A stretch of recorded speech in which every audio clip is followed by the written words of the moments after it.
Okay, Jawad. Okay, Assalamu alaikum wa rahmatullahi wa barakatuh. Bismillah wa salatu wa salamu ala rasulillah wa ala alihi wa sahbihi ajma'in.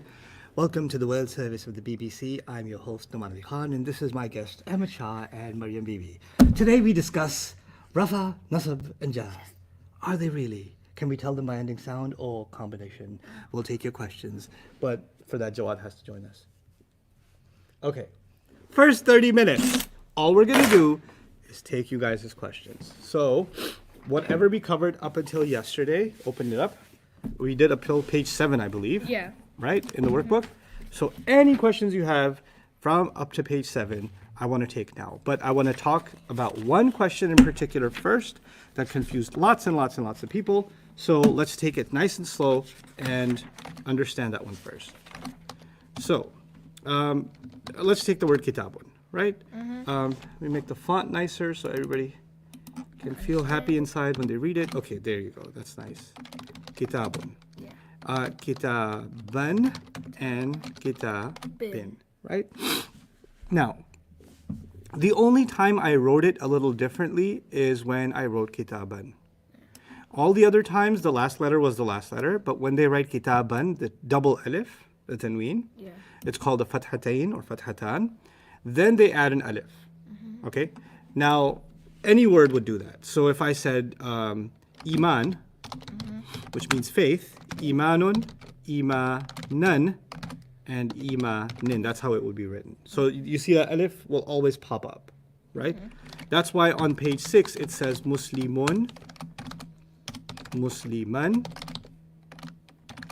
and muslimin, right? A little too big, so yeah, muslimin. Same way if I said, now, let's do one more. Let's just say the only time it doesn't happen, the only time this doesn't happen, is when the word ends with a hijab. Rahmatun, Rahmatan. rahmatan, you won't see an alif. Yeah. And rahmatin. Okay, so it's the tamarbuta, you're not going to see it. Okay? And sometimes on hamza also you're not going to see it, but that's rare. So the thing I want to bring up though is let's go back to kitabun, kitaban, and kitabin, right? Yeah. Now let's just say I add al to it. When you add al to it, that means you can't have tanween, Yeah. right? So you say al kitabu, al kitaba, and al kitabi. What changed? Well, they said we're gonna add, and I wrote this incorrectly here, kitaban. They said we're gonna add this alif here when it's an un sound. But this is not an un sound anymore, it's just the a sound. Yeah. So the alif won't be there. Okay? Yeah. Now, Can I turn on the TV? So I can you certainly can. I threw the remote away. I was really mad at it yesterday, so I stomped on it after watching the panda video. So you're gonna have to find it. Can you turn it on manually? Turn it on manually. What do you think I am? Turn on a TV manually? You are What do from we the live in the early- 18th century? I mean, Huh? You are from the 19th century. Oh, that's Wait, no, you're from the 20th 20th century. I'm sorry. okay. Hey, Okay. I know other people too. You know other people too. Yeah, my teachers. Okay. Now, give me the light versions of kitabun, kitaban, and kitabin. Kitabu, kitaba, kitabi. Should I have added an alif? No. No, because the alif is added here Yeah. only when it's double N. Yeah. Okay, so now let's write just those two words together. Kitaban Kitaba. and kitaba. Okay. So what I'm saying is this is the light version of kitaban. Ben. Yeah. But if somebody wrote this, if somebody wrote that and said this is the light version, this thing is the light version of this guy, that would be wrong. Yes. Right? So a lot of students were confused because there were questions like Rasula, like that. Yeah. Rasula. And there was also Qawla, like that. Okay? And they thought this is the light version of Qawlan. Well, it can't be the light version of Qawlan because once you make it light, you're no longer allowed to write the alif. Yeah. So then the students thought to themselves, well, you're not allowed to write the alif, but Ustad Nouman does what he wants, so he probably put an alif there because he just really wanted to be... No, I'm actually giving you good Arabic examples. That's good Arabic, but what I'm saying is it's not the light version of qawlan. Because I'll put it underneath, If it was qawlan, the light version would have been qawla. Yeah. Is that much clear that rasula and qawla are not the light version of qawlan or even rasulan? Questions so far? Jawad? Assalamu alaikum. No questions yet, but they might come in a second. Yeah, you're right. Okay, now that means that alif is legitimate. It's real addition to the word. Yeah. Okay, which means this is not an ending sound. This must be an ending combination. Now your combinations are una, ina, atun, atin, and of course ani and aini. Yeah. Right? The pair, ani and aini. The only one that has an alif is this guy. Yeah. Sure, atun has it too, but it's got a ta. Yeah. So if I write this again and I say rasulani or qawlani, if that was the question in your workbook, it would be an easy answer. You would say it's two rafa. You'd identify the combination muslimani, muslimaini, muslimaini, right? Yeah. And it's the first one, so it's two rafa. So qawlani would be two rafa. And if I asked you to give me the light version of it, then you would say rasula and you would say qawla, which is what you'd get up here. Now the question is, the student asks in their spiritual voice, but Ustaz, why did you put a sound on it? Right? Yeah. I put that, student, because if I didn't, you would have read this as rasulan. Oh yeah. And you would have read this as qawlan even without seeing the tanween. So I wanted to make sure you read it as rasula and qawla, and then understand that it's the light version of rasulani and qawlani. Now, but before I go on, actually, questions about what I just said. So somebody's asking if the alif is always present then with the nasab form. The alif is always present except for a couple of letters. But yes, the question is kitaban the alif always going to be there? Yeah. Allah says in the Quran, you've probably read this before, Wallahu ghafurun rahimun. Yeah? Yeah. Very famous, right? So they're both rafa. Yeah. Ghafurun rahimun. But you also find in the Quran, wa kana Allahu ghafuran rahiman. Yeah. So as soon as ghafuran and rahiman were written, alif came. Yeah. You'll see that in Quran. So yes, the alif will be there. Okay? If it's heavy and nasab, the alif will be there. Except for some letters like hamza, so they'll say sama'an or rahmatan. Right? Yeah. So then it won't be there. But for most letters, it'll be there. Okay. Other questions? Muhammad Ahmed, I'll get to your question about the dagger alif. Jawad, do you have any others?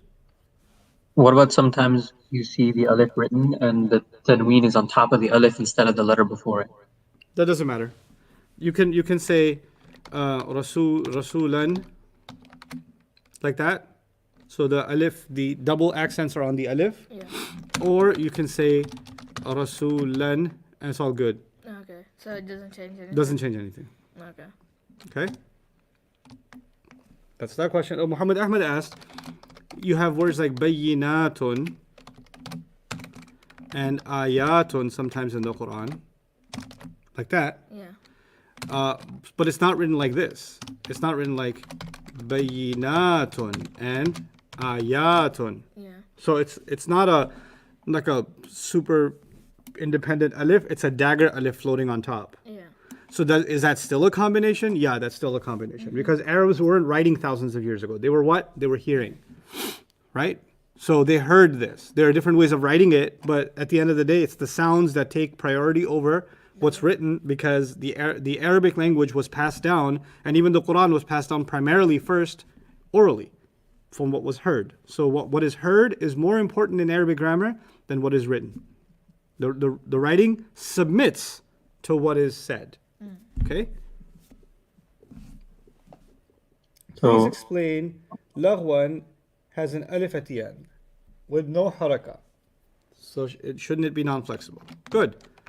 لغوا does have a harakat at the end. And if it was written like this, or without harakat, because Arabs sometimes write things with harakas and sometimes without harakas, right? In Yeah. Quran, all the harakas are there. Yeah. But if you open up an Arabic book, you're not going to find harakas, right? Yeah. Well, when you see it like that, this actually means this. So they won't write the an, but they know you're Arab, you're like, you should get it. Yeah, because there's an aleph. Yeah, and you should then complain to the author and say, actually, I'm studying a bayina right now. It's like day 2 of intensive 2, and I don't know that. So could you please republish the book and put an an on it? And they'll say, no, get out of here. But it's there even when it's not written. In Quran, it's always written. But in regular Arabic texts, it's not written. But it's understood. So it'll say this, right? It'll say kitaban, like that. And we'll be able to tell it's kitaban. Well, that's a separate training. Like, when I'm done teaching you grammar, I'm going to teach you how to read Arabic without harakas. And how to not confuse this with kitaba. Right? For now, you'll say, well, they look the same if you don't put the harakas. Right? Kitaba and kitaban. Imagine this. If I didn't put the harakas, they would look the same, right? Yeah. How am I supposed to know? You will know.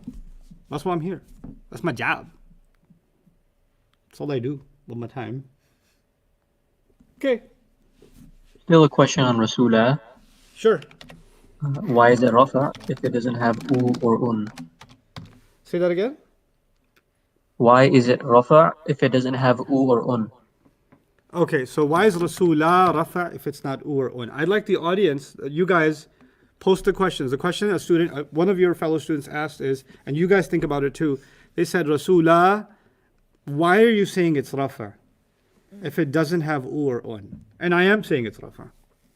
Or un. You got to figure out why. So the question, I'll write their question, why is this Rafa if it doesn't have the U or Un ending sound? That's the question. Great question. The answer will change your life. Rasulah. Okay, so Rasulah. Didn't you explain this earlier? I did. Why don't you explain it back to me then? Okay, so If I did explain it, that means you have all the more reason to know the answer. Is it it's because it's the light version Of? of Rasulan. Really? This is the light version after everything we've been through. What Rasul? Okay, let's write Rasulan. No way, Rasulani. Rasulan. Wait, no, you made that mistake. So now chew on it. Rasulan. What's the light version of it? Rasulah. With an alif? No. Oh no. No. So when you said this is the light version Yeah. of, Yeah. yeah, I'm the panda. yeah. No, I'm the panda. Oh. You're the kid with the birthday cake. Like, I'm sorry. yeah, it's okay. It's okay. Rasulani. Yes. So what is that? Explain this to your fellow student. Okay. Rasulani would you just take away the noon and like so. Because student, open up, whoever asked this question, open up page 6 so we can explain this to you. So the Ummah can help you. Here you go. This one, this guy right here is Rafa because it has the U or Un sound, right? But this one is Tu Rafa because it has the Ani or the light version and that's still Tu Rafa. Yeah. And this one's Tu Nasab and this one's Tu Jar. There's not only one kind of Rafa, Nasab, and Jar. One kind of Rafa, Nasab, Jar is ending sounds. So Un is Rafa, An is Nasab, In is Jar. But the pair kind is Ani is Rafa, Aini is Nasab, Aini is Jar. And the plural kind is Una is Rafa, Ina is Nasab, Ina is Jar. Right? So there's different kinds of Rafa, Nasab, Jar. This one was not ending sound. This was ending combination from Rasulani. Just the noon was taken away because when you make it light, you take the noon away. Yeah. Okay, hopefully that answers that question. When you fail, try and try again. Ali, I answered your question about Laghwan. So that should be okay. You asked 3 times, hoping that. So here's the other thing, guys. I just want to talk a little bit about class manners.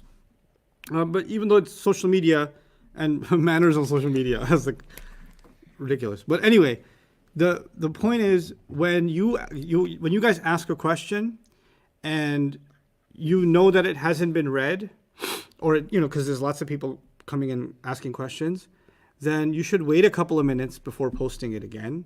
Because if you just like flood the comment section with the same question, paste, because I don't want anybody else's question to get through. I need mine to get through. The thing is, as a student, you should have respect for everyone's question. And actually, everybody's question is a learning opportunity, not just yours.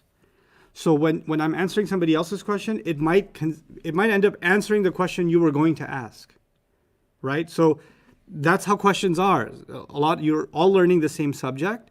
So when you're all learning the same subject, you're all almost thinking along the same lines. Obviously, different people have different questions.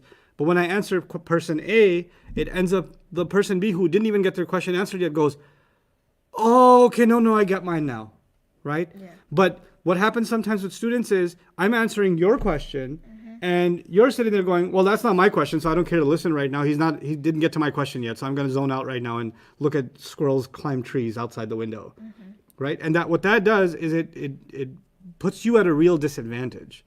So somebody else's question is irrelevant is the wrong kind of thinking. Yeah. Everybody's question is relevant. And especially for those of you who know your stuff. Like, I know the stuff, yeah? But for those of you that are advanced already, that already know, then you should listen and say, hey, so somebody asked this basic question. It's so easy. I don't even know why they're asking this question after studying 12 days. But then you should be looking at, how did I answer it? Did I just give them the answer, or did I walk them through a process? Because those of you that are becoming more advanced, well, you're learning now to become a teacher.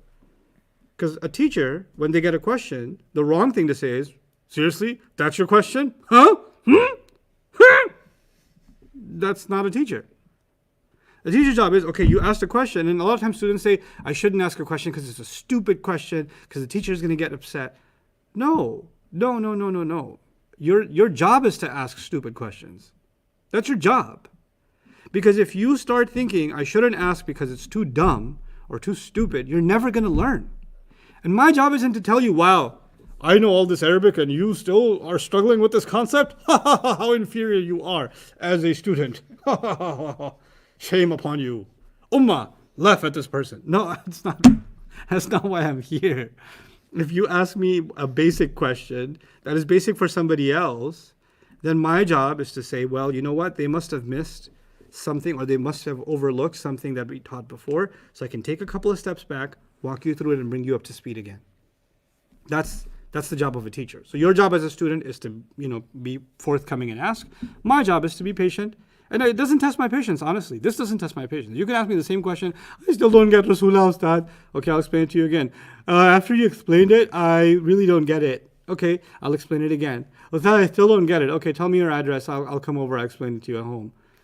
Okay, but I know, I still don't get it. Okay, you have room in the garage? I'll sleep over and I'll just explain it to you over breakfast. I'll keep explaining the same question. I don't care. If not one way, another way. My job here is to help you understand. Okay? So, other questions? I'm thinking of a good quote right now to say. A good quote? Yeah, like I usually do. So. Yes. So for ayat No and genius bayyinatun, is without a mistake. No. Okay. I try. Go ahead, Jawad. for ayatun and bayyinatun, how come we're using the atun ending when they're not human? Oh, good question. So, ayatun and bayyinatun. Go to page 6. How come we're using the atun ending when they're not people?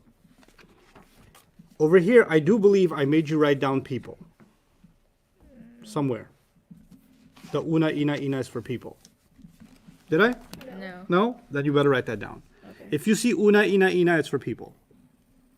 Put that on page 6. I mean, you don't have to make it this ugly. You could just do this, like... That's even uglier. I can't help this.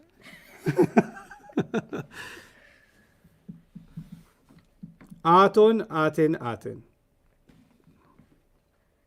Could be people or any ism. You know what any ism means? Any ism means person, place, thing, idea, Yeah, adjective, adjective, adverb, adverb, more. and more. It could be any of those. Okay, so tun, tin, tin. That's it. Yeah. Okay. Okay. I'll write with my mouse. That's better. So just for the muslimatun, muslimatan. No, I can't do it. That's what I was saying. Any ism. Any ism, okay. Any ism. Not just a person. So in the example, of course, it's people, but bayinatun is proofs. Yeah. Proofs are not people. Yeah. Ayatun is miraculous signs. That's not people. Samawatun is skies. That's a place. Yeah. That's not people, right? But that's an ism. But it's got the feminine plural combination. So the masculine plural combination is just for people, but the feminine plural combination can be used for anything, Okay. including people. It can be used for women, obviously, but it can be used for other things too. Yeah. Okay? Other question? Yes.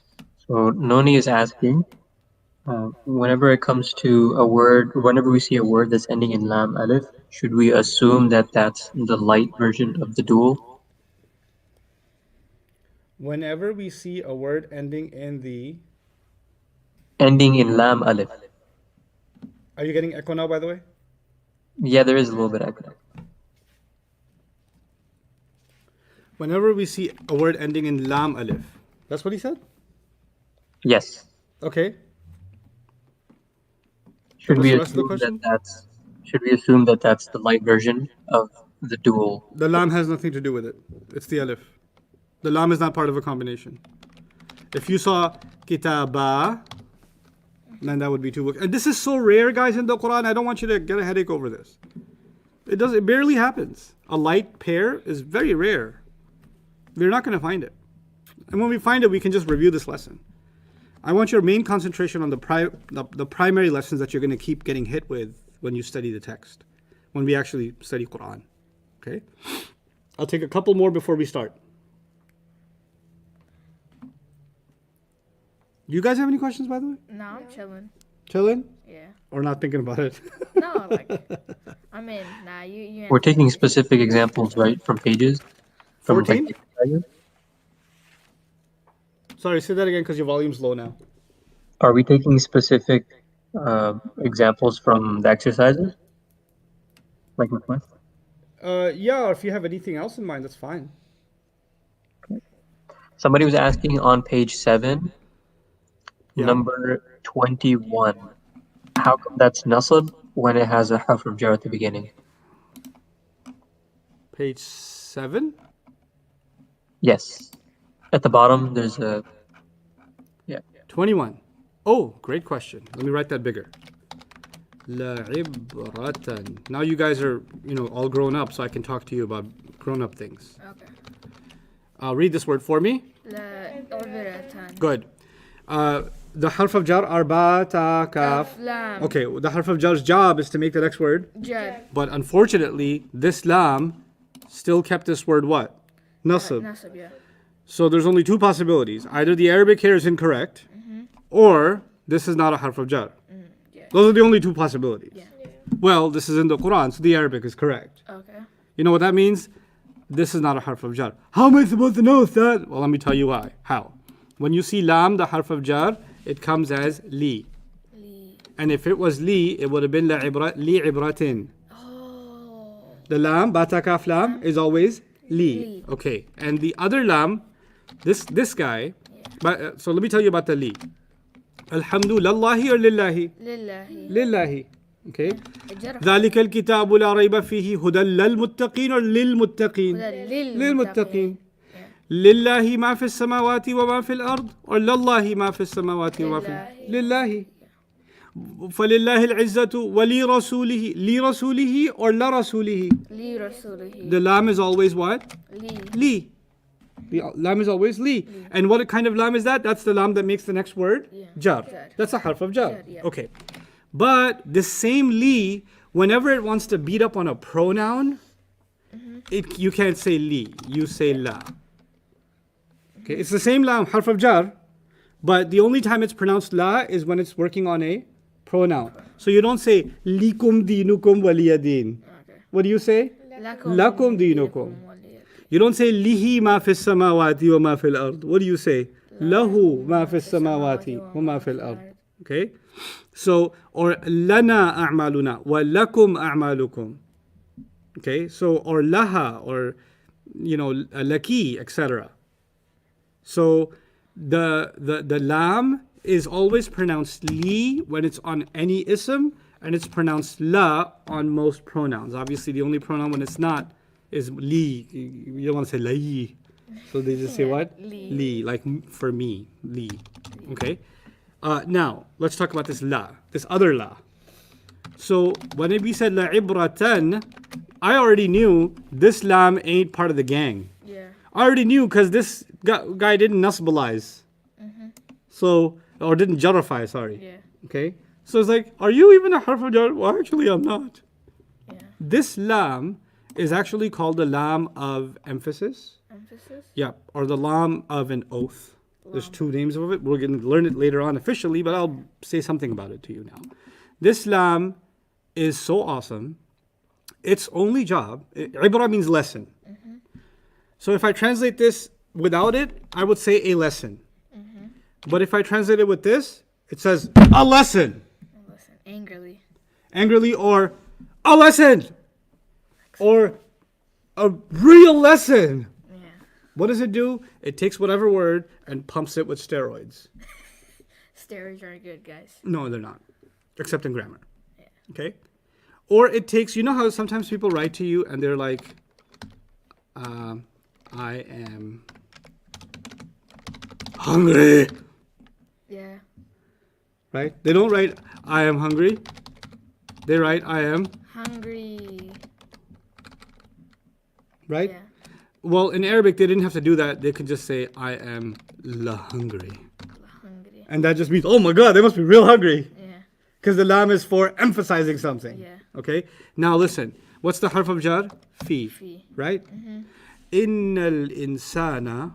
La fi. It's not fi khusr. It's what? La fi. La fi khusr. La fi khusr. Now a harf of jar is supposed to make the next word what? Jar. Jar. But a harf of jar cannot beat up a harf of jar. Yeah. A harf of jar has to beat up an ism.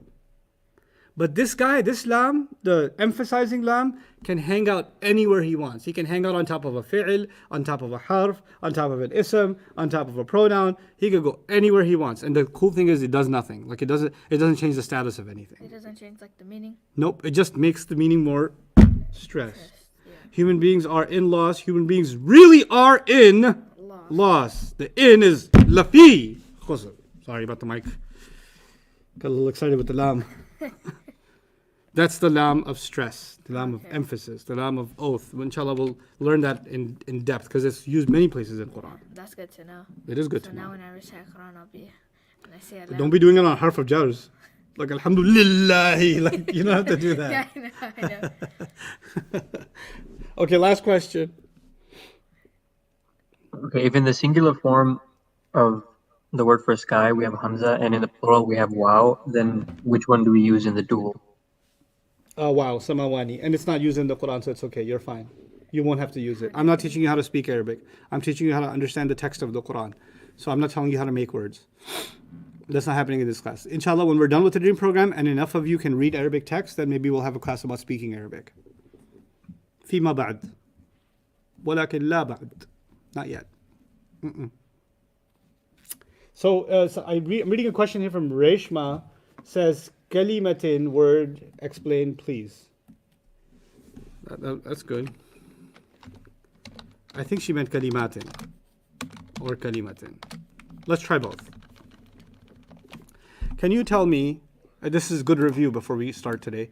Kalimatin has an ending sound or combination? Combo. The one I'm highlighting. This guy. This guy it's a sound. Has to be sound. Why? Mariam, why does it have to be sound? It has the hijab. Hijab has to be sound. Yeah. So that's definitely jar. Okay. Kalimatin, sound or combination? Combo. Combo. That's a combo. Which means it comes from which group? Feminine plural. Excellent. What does that tell you about the status of kalimatin? كلمات jar. Good. Now notice, say it. Say these two together. كلمات كلمات. Now they sounded the same. Yeah, For the ancient Arabs, did they read or hear? they heard. So if they heard this, they should hear it different from the way they hear this. Yeah, كلمات. So this one they should say how? كلمات. And this one? كلمات. Yeah. See, when you guys have like a Quran teacher, right? Yeah. So when you're learning Quran, all of you have done this. When you're learning Quran, you're like, you know, right? And in the beginning, you're not very good at like connecting all the letters, Yeah. and you're like kind of slow, right? So what you do is, and you know, we used to do this when I was little. We used to go to Quran class, and you know, the Qari is sitting there, the Hafiz Sahib is sitting there, and there's like 20 kids in the masjid, and they're all like, you know, they're doing that, right? Yeah. But this was in Saudi, so it was okay to hit kids. So what happened was, if one of the kids is not making noise, Yeah. then our teacher had this big like keychain, and he would khabash, right? So if you value your life, you will keep reading and keep making noise, because he can't tell what you're saying, but he knows if you're not making noise, Yeah. right? So now some kid who's slow at this, and he's like, Bismi khabash, too long. You get it? Yeah. So kids had to come up with a way of saving their life. So what did they come up with? I don't know, you guys are too young for this, but on radios, when you switch channels, there's like a and then it comes to the next Yeah, channel, like when right? you put the They option. came up with that solution. So they say Bismillah.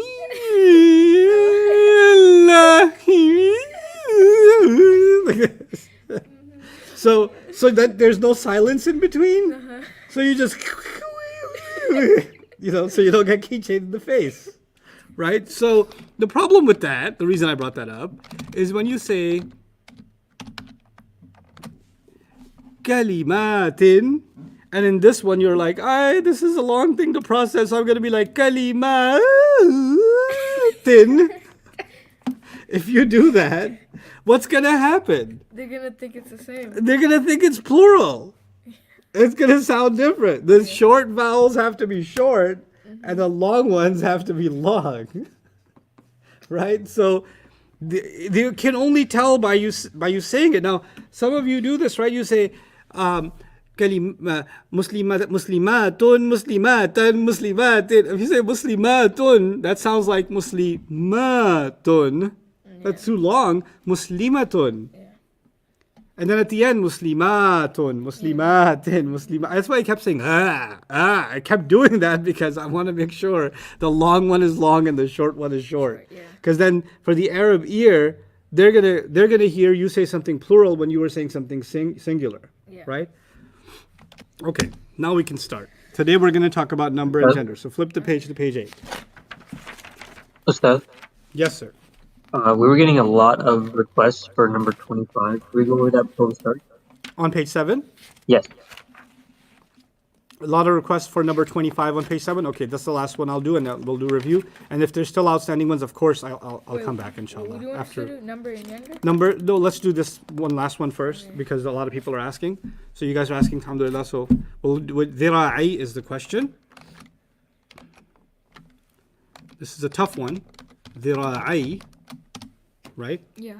And dhira'i is definitely not an ending sound. Yeah. Let me tell you something. The ending sounds are an, or in. Yeah. Right?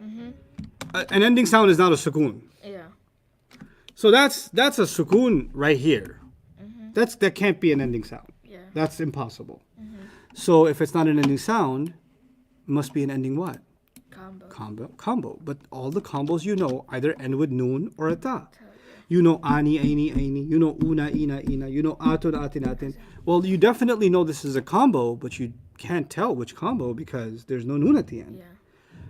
So we have to say it out loud clearly and see what we match with page 6 combinations. Yeah. Now the first group of combinations is muslimani, muslimaini, muslimaini. Ani, aini, aini. Dhira'i, dhira'i. Sounds like dhira'aini. So if this was dira'aini, the answer would have been real easy. Yeah. Because you would have been like, oh, aini, that's like two, a pair group, nasab or jar, simple, right? But since the noon was gone, you're like, I don't know what's happening. It's not that hard. It's just the pair, sometimes the noon is off. That's Okay. all. So it's two nasab or jar, Yeah. light. Okay? Got it? Jawad, keep note or make like a tally of all the questions on the side because it'll be hard for you to scroll to. You can copy paste them in a separate doc. And then maybe we can just, if we have time left at the end, I can take all of them. Okay? Sure. All right. So now we're going to talk about page 8. Let's go through the book, the workbook. Number. We're doing number and gender. Mm-hmm. Actually, no. Light and heavy is on what page? Page 8? Yeah, let's write these out. Okay. There are 4 reasons for innocent to be light. Write them below as we learn them. Number 1. Yes, good job.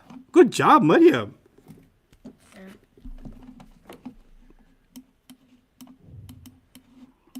The second one would be partly flexible. Holy Allah. Oh, you already wrote it there.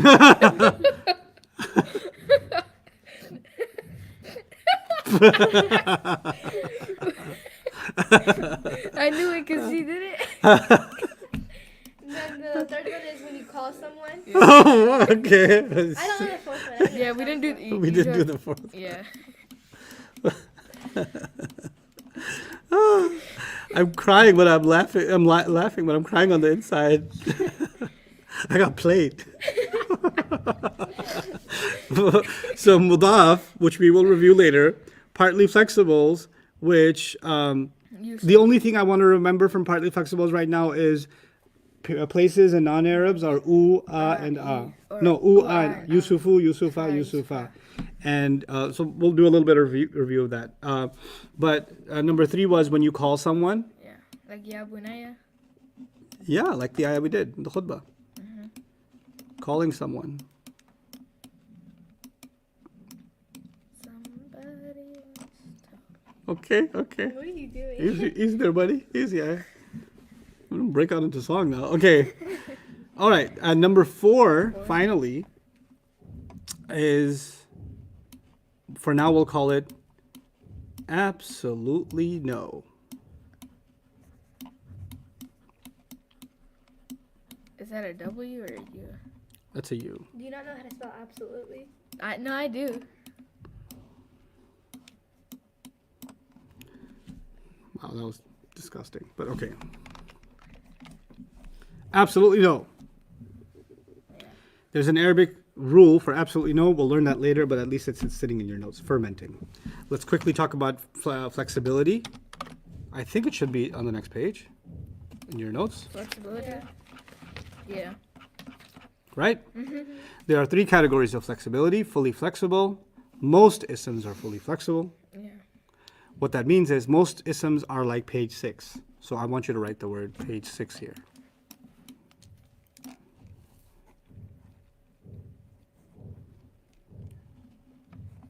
And then can be light or heavy. Yes, fully flexible words can be like muslimun or muslimun. Or, yeah. Muslimun or muslimu. You could have light or heavy versions of the fully flexible words. Can show all the statuses like muslimun, musliman, and Musliman. muslimin. Oh. What I'm saying is they can show all the statuses, rafa and nasab and Jar. jar. And you can make them light or heavy, u, a, or e. Obviously you have to have a reason to make them light, but you can do it if you had a reason. But it's weird though. Yeah, and so it already said it here, Muslim chart on page 6. Yeah. Okay? Non-flexible, we're going the other extreme. Non-flexible only have one form, which means that the R and J all the same. It already says that, but I'll write it out. It's okay. So once I tell you that a word is non-flexible, that means that you cannot tell if it's rafa or nasab or jar just by looking at it. Yeah. Because it would be the same anyway. Okay? So, and looks the same in all statuses. Some words that are non-flexible. Here. Dunya, Musa. I said some words that end with double A. Yeah. you can't put a haraka on. You can't say Musa'u. Doesn't make sense. Yeah. So the rafa version and the nasab version and the jar version are all the same, Musa. The rafa or nasab or jar are all the same, dunya. Dunya. Okay? This is ism mawsul. We haven't studied them and it's not the time to study them yet. Alladhi, alladhina, allati, allatani. We'll do them inshallah after the fundamentals when the time comes.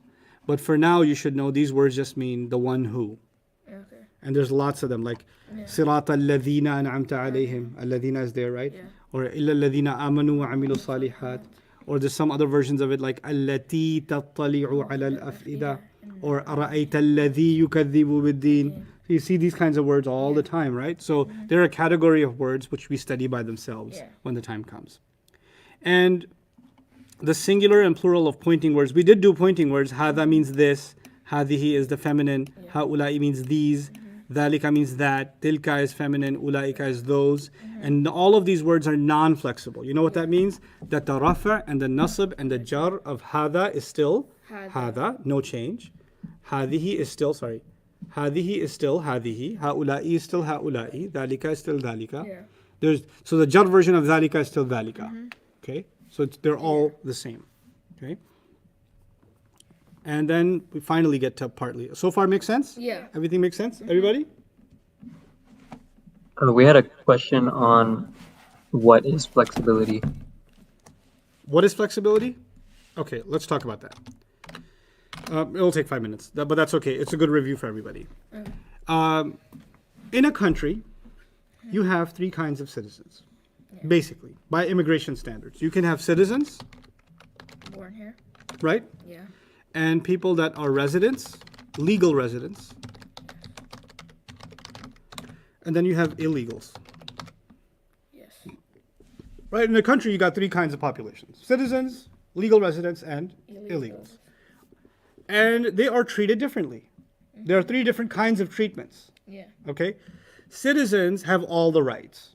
Yeah. They can vote if they want to. They can run for president if they want to. They can run for political office if they want to. They can have a passport. They can have those things because they are what? Citizens. Right. Now, legal residents, well, we'll get to legal residents last because they're complicated. Illegals are pretty simple. They're the opposite of citizens. Okay. They can't have a passport. They can't have an ID. They can't have Social Security. They can't have so many benefits. They can get deported. All kinds of terrible things can happen when they are what? Illegal. So this one has, it's kind of like all the rights. And this one sometimes feels like they have what? No rights. Right? Yeah. No rights. What's in the middle of all rights and no rights? What do legal residents get? Kind of right. Yeah, some rights. Okay? Yeah.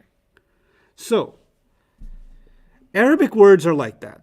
Some Arabic words are citizens, like Muslimun. Oh, that's a big Muslim. It's a little smaller. Muslimun, right? And it has the right, Musliman and Muslimin and Muslimu and Muslima and Muslimi. It has the right to have or an or in at the end or go on a diet and be and e. Yeah. It has the right. Yeah. Okay? If it wants to be fat and be heavy, it could do that. If it wants to get skinny and be on a diet, it could do that. It has the right as a citizen of the Arabic language. Okay? Yeah. I'm only using immigration, by the way, as an example because you're Muslim and you probably deal with issues. But that's why. But that doesn't mean this is about immigration and grammar. But so illegals, they have no rights, right? And kind of like some words in Arabic, like dhalika, it gets treated kind of like illegals. Not because it's not Arabic, but because the treatment of it is your rafa version is dhalika, your nasab version is dhalika, your jar version is dhalika, your light version is dhalika, your heavy version is dhalika. I goes like, well, he got like 6 rights. Yeah. He got 6 different versions? I get how many? 1. Man. That one is fully flexible. This one is non-flexible. Yeah. 99% of the words in Arabic are fully flexible. But some words, unfortunately, got kicked out of the club, and they're called what?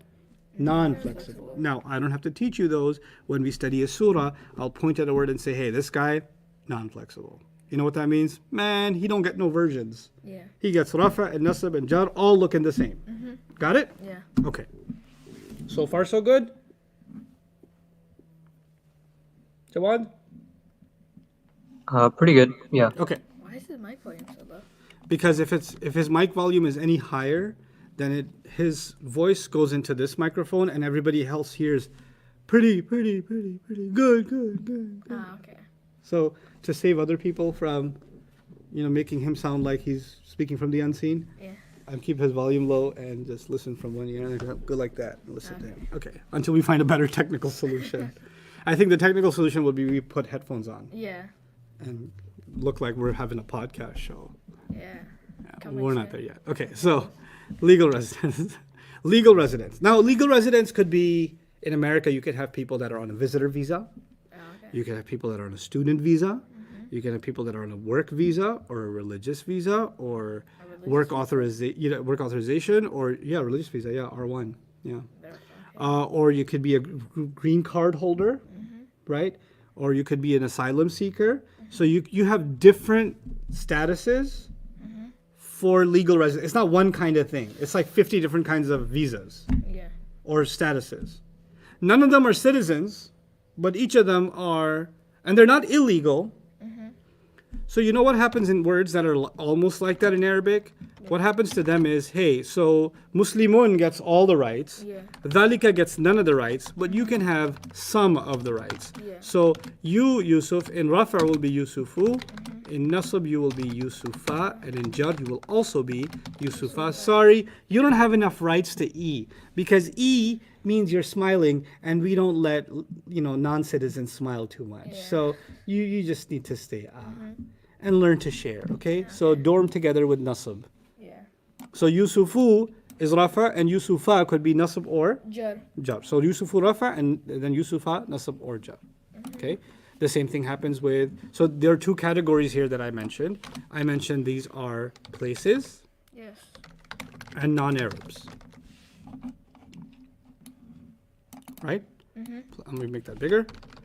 These are places and non, and that's why we call them partly flexible. Yeah. If you're fully flexible, you get all the rights, right? That's 99% of the words. Yeah. Very small minority of the words, illegal, non-flexible, no changes.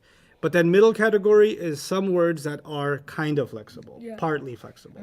What that means is the rafa is u, the nasab is a, and the jar is also a. Yeah. That also means they don't get to be heavy. Like, you know how Muslim says, I can be fat if I want to, and I can go skinny if I want to. Yeah. But non-residents, non-citizens, they can only be skinny. They can't be fat. Okay. You can't have the tanween. Sorry. Nope. Places can't have tanween. Only one burger for you. Yep. Oh, not even. You just get the lettuce. Half the burger. Yep. Okay, fine. You're still negotiating. Okay. So now, by the way, is this clear so far? Places in non-Arabs like Makkah too. And I should say, it doesn't mean the place has to be non-Arab. The Yeah. place could be any place. Makkah is an Arab place. Makkah tu, Makkata, Makkata. Like that. Yeah. Okay? So you cannot say Makkatun, Makkatan, Makkatin. Now, those of you that have ever heard like broadcasts from the Haram and, like when they have videos about, the adhan or the prayer and Yeah, things they like have, that. like, live And they streams. have the guy that does the announcements and you don't know what he's saying, but it sounds holy because he's saying it in Arabic Yeah. and stuff. So he says, Bi Makkata al-Mukarrama. Yeah, I heard that. Bi Makkata al-Mukarrama. Yeah? B is a harf of jar. Yeah. His job is supposed to jaralize the next word. Yeah. But since Makkah is a place, you can't put E. So even in jar, you got to say Makata. Makkata. So he says Bi Makkata. Okay? Yeah. And this is the same reason, as I told you before, Allahumma salli ala Muhammadin. Muhammadin, because Muhammad is a citizen word, an Arabic word, so it has the right to be heavy, and it has the right to sound like in, un, Yeah. an, in. But when you put ala and then you put Ibrahim, Ibrahim is not an Arabic word. Yeah. So Ibrahimu, the nasab version, Ibrahima, and the jar, because ala is a harf jar, Ibrahima. Again. Okay? That's the deal with flexibility. Yeah. Okay? Now, what I want to do is, the best way to learn this really is practice, right? So let's go to our workbook. Flexibility. Yeah, so let's go to page, this is page 10. 10. Yeah. Yeah, I got it. Oh my God, you're right. Okay, so now you see the chart here. Yeah. You see, I'm showing you on the screen also, Makkatu is rafa, Makkata is nasab, Makkata is jar, Yeah. because it's a place, right? Now look at Pakistan. Pakistanu, Pakistana, Pakistana. But there's a third place. Aden is a place in heaven. By the way, Aden in English actually became Eden, and they say the Garden of Eden, Eden, yeah. which is actually Aden from Quran. But anyway, so Aden, even though its place says Adnun, but Ustad, you just said it should be Adnu, Adna, Adna. The Arabs have a way of taking a legal resident, a legal words that resident can become a citizen. Yeah. I remember that. Just like in immigration, right? They can take the oath and apply for citizenship and take the oath and get a, identification or whatever.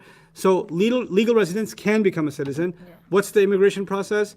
Your name Must. best be spelled What? with What?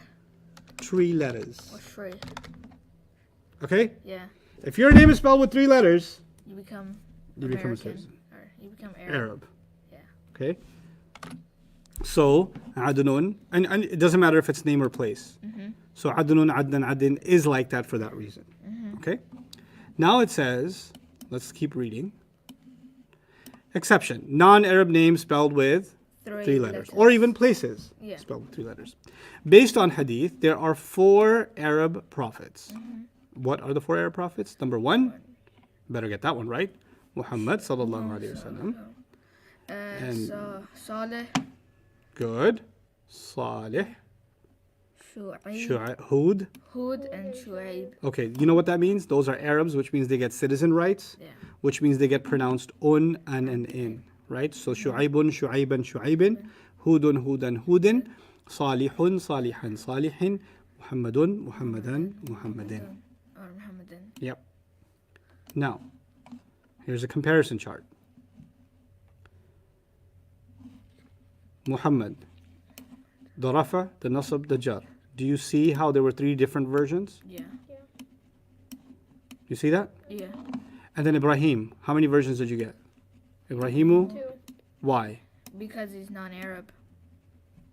Because he's non-Arab. Yeah. So it becomes partly flexible. So Ibrahima and Ibrahima. Yeah? But then Nuh, who is not an Arab, is being treated the same as Muhammad Because his name has 3 letters. because his name has 3 letters. That's why Nuhan, Nuhan, Nuhan. Yeah. Okay. This makes sense. That's why these examples are there, so you can compare, Yeah. right? Ustad, Now let's put this to the test. Yes. 2 questions. First, why is Mecca partly flexible when it has 3 letters? First question, why is Makkah partly flexible when it has 3 letters? Because it doesn't have 3 letters, it has 4 letters. Yeah. Why does it have 4 letters? It's meme, kaf, kaf. Yeah. But they just. The double kaf is shut down top. Yeah. Because So it's 4 they letters. would be like makakaka. And that's why. Other question? The second question is, a lot of people are asking if partly flexible and non-flexible words have a heavy and light versions. No, because they're always light. Partly flexibles are always light, so there's no heavy light issue. And non-flexibles, you can't change them to heavy or light, so that's not an issue either. Not until way later. Okay, I'll share something from Quran since Makkah came up.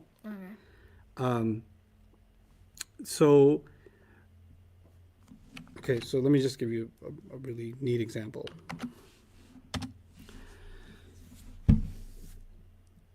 Do you know what a palindrome is? What? Do you know what a palindrome is? No. Like a pan? A frying pan? Okay. Give me A a palindrome is this. Or like fried chicken. A word in English that's spelled backwards and forwards the same way. Oh, okay. That's called a palindrome. Palindrome. Palindrome. Okay. It has nothing to do with the frying pan. Okay. Do you know any palindromes? I know Nah, some. I don't. I know race car. Car race. Read it backwards. Right. Oh, I see what you. Oh my gosh. Right? Yeah. It's pretty cool. What else is a palindrome? A man, a plan, a canal, Panama. Amen. Now read it backwards. Amen. A man, a plan, Plan. a canal, Panama. Right? That's pretty cool. It was pretty cool. Yeah. Now here's the thing. What makes a palindrome a palindrome? The spelling is forwards and backwards the same way. Right? Guys, if you know any palindromes in English, throw them. Mom, good. Radar. Cool. Dad. Malayalam. Wow. Malayalam. That was deep. That was deep. Radar. Noon. Great. Yeah. Now, Son. No. the thing is, you can have palindromes. Yeah. What's the most important thing if someone wants to make a palindrome? The most important thing is spelling, Yeah. right? So that when you're speaking, you can think about spelling and you can think about meaning. But when you want to make a palindrome, can you decide the meaning or is the spelling just going to decide the meaning? Yeah. Can you keep the meaning that you want? I want to say I want to go get some ice cream and I want to make it a palindrome. Is that possible? No. No, because the words I'm going to have to pick, I won't have a choice over their meanings anymore. Yeah. Right? So if I want to care for the spelling, I can't care for the meaning. And if I want to care for the meaning, then I can't get a palindrome and I can't care for the spelling. Yeah. I can't control what letters are going to be there. Right? Yeah. Okay. Allah says in the Quran, wa rabbaka fakabbir. He says, and I'll translate this for you. At least one part of this ayah, you know, rabbaka is mudaf mudaf ilayh. Rabba is light, no alif lam. Ka is the pronoun, right? Yeah. And the pronoun makes it mudaf mudaf ilayh, your master. Yes, it is in jar form. And I'll translate this for you. Declare the greatness only of your master. That's what it means. Or actually, it means then declare the greatness. Or so declare the greatness only of your master. Does this have good meaning? Yeah. Right? And when you think about the meaning, you can't think about the what? The word. The spelling. Yeah. Because when you think about the spelling, then you can't think about the meaning. Meaning. Yeah. Right? Does this have good meaning? Yeah. It does. Now, let's break it up. Ra. How many bas? Two. Ba and ba. What's next? Ka. Then? Fa. Uh-huh. Kaf. Uh-huh. Ba. Ba. How many? Ba. Or two. Yeah. And then ra. What's the last letter? Ra. What's the first letter? Oh. Oh yeah. Do you see it? Uh-huh. But when you do that, you're supposed to think about the spelling. Yeah. And when you think about the spelling, you can't think about the Meaning. meaning. So this would be rabbaba kafa. But Allah spoke and he said something with meaning. And yet, look at the spelling. Do you see what Allah does? Yeah. He owns language. He owns language in ways. And by the way, what makes this even more interesting is the Prophet ﷺ did not know the alphabet. Oh yeah, he didn't. He was illiterate. So he was unlettered. We don't say illiterate, we say unlettered. Unlettered. Right? So what that means is he doesn't know what a ra is or a ba is or a ba is. He didn't have that training. Yeah. So he couldn't even think about the spellings if he wanted to. And Allah gave him these words. And when the first people who heard it, they didn't even hear, is that a palindrome? They didn't hear it. Yeah. But now that we have it in writing, we look back and say, how is that a palindrome? Yeah. Because that's how Allah speaks. Sometimes there are palindromes in the Quran. Sometimes there are entire speeches that come and become symmetrical in the Quran. So there are other things in the Quran that inshallah when I show you, the point of showing you that stuff is you see more and more reason to say, how is that humanly possible? It's not. It's not, yeah. That's Allah talking. Because Allah talks the way no human being can talk. Yeah, because that disproves like anybody saying, nah, he made this film. Well, somebody could still deny it. People who want to deny can deny. But you know what these examples do? I don't give you these examples so you can prove it's Allah's word. What I do give you these examples for is so you can prove to yourself how amazing Allah's word is. Remember, proving this to someone else is sometimes going to be possible, other times not going to be possible, because what is proof to you may be something they will easily dismiss. Yeah. Right? So I discovered that a long time ago. So what I did was I had examples like these that every time I discovered an example like that, I would be like, what? Yeah. How? Ya Allah, how? And I collected them. I collected all these examples. I made just a giant collection of them. Like pages and pages and pages. And when I would teach Arabic class, I would sometimes give an example like this, right? Okay. And I was teaching all over the country. And my students then started saying, Ustad, can you just, I mean, Arabic is great. Can you just teach a class just about these examples? Because they're really cool. Because the examples are like 10 minutes. The class is 3 hours. Rafa nasab jar. Yeah. Pair, plural. Right? Yeah. So then I actually started teaching a course just about these examples. Awesome. It was called Divine Speech. And then eventually, one of my students even turned it into a book, which is like, I have the, the book. you do, it's a hard book. Yeah. Yeah, it's a college book. Yeah. But the course itself was actually meant to be for everybody when I used to teach it. It was, you know what was really cool about that course? I taught it in different universities and like different cities. Harvard. No, I didn't. They teach the book in Harvard. Oh, I they don't know if do? they still do, but they did last year, the year before. What? But when I was teaching this course, I used to give these lectures in different universities, and to my knowledge, 15 people that I know of that didn't come there. I wasn't preaching Islam, and I wasn't trying to tell them.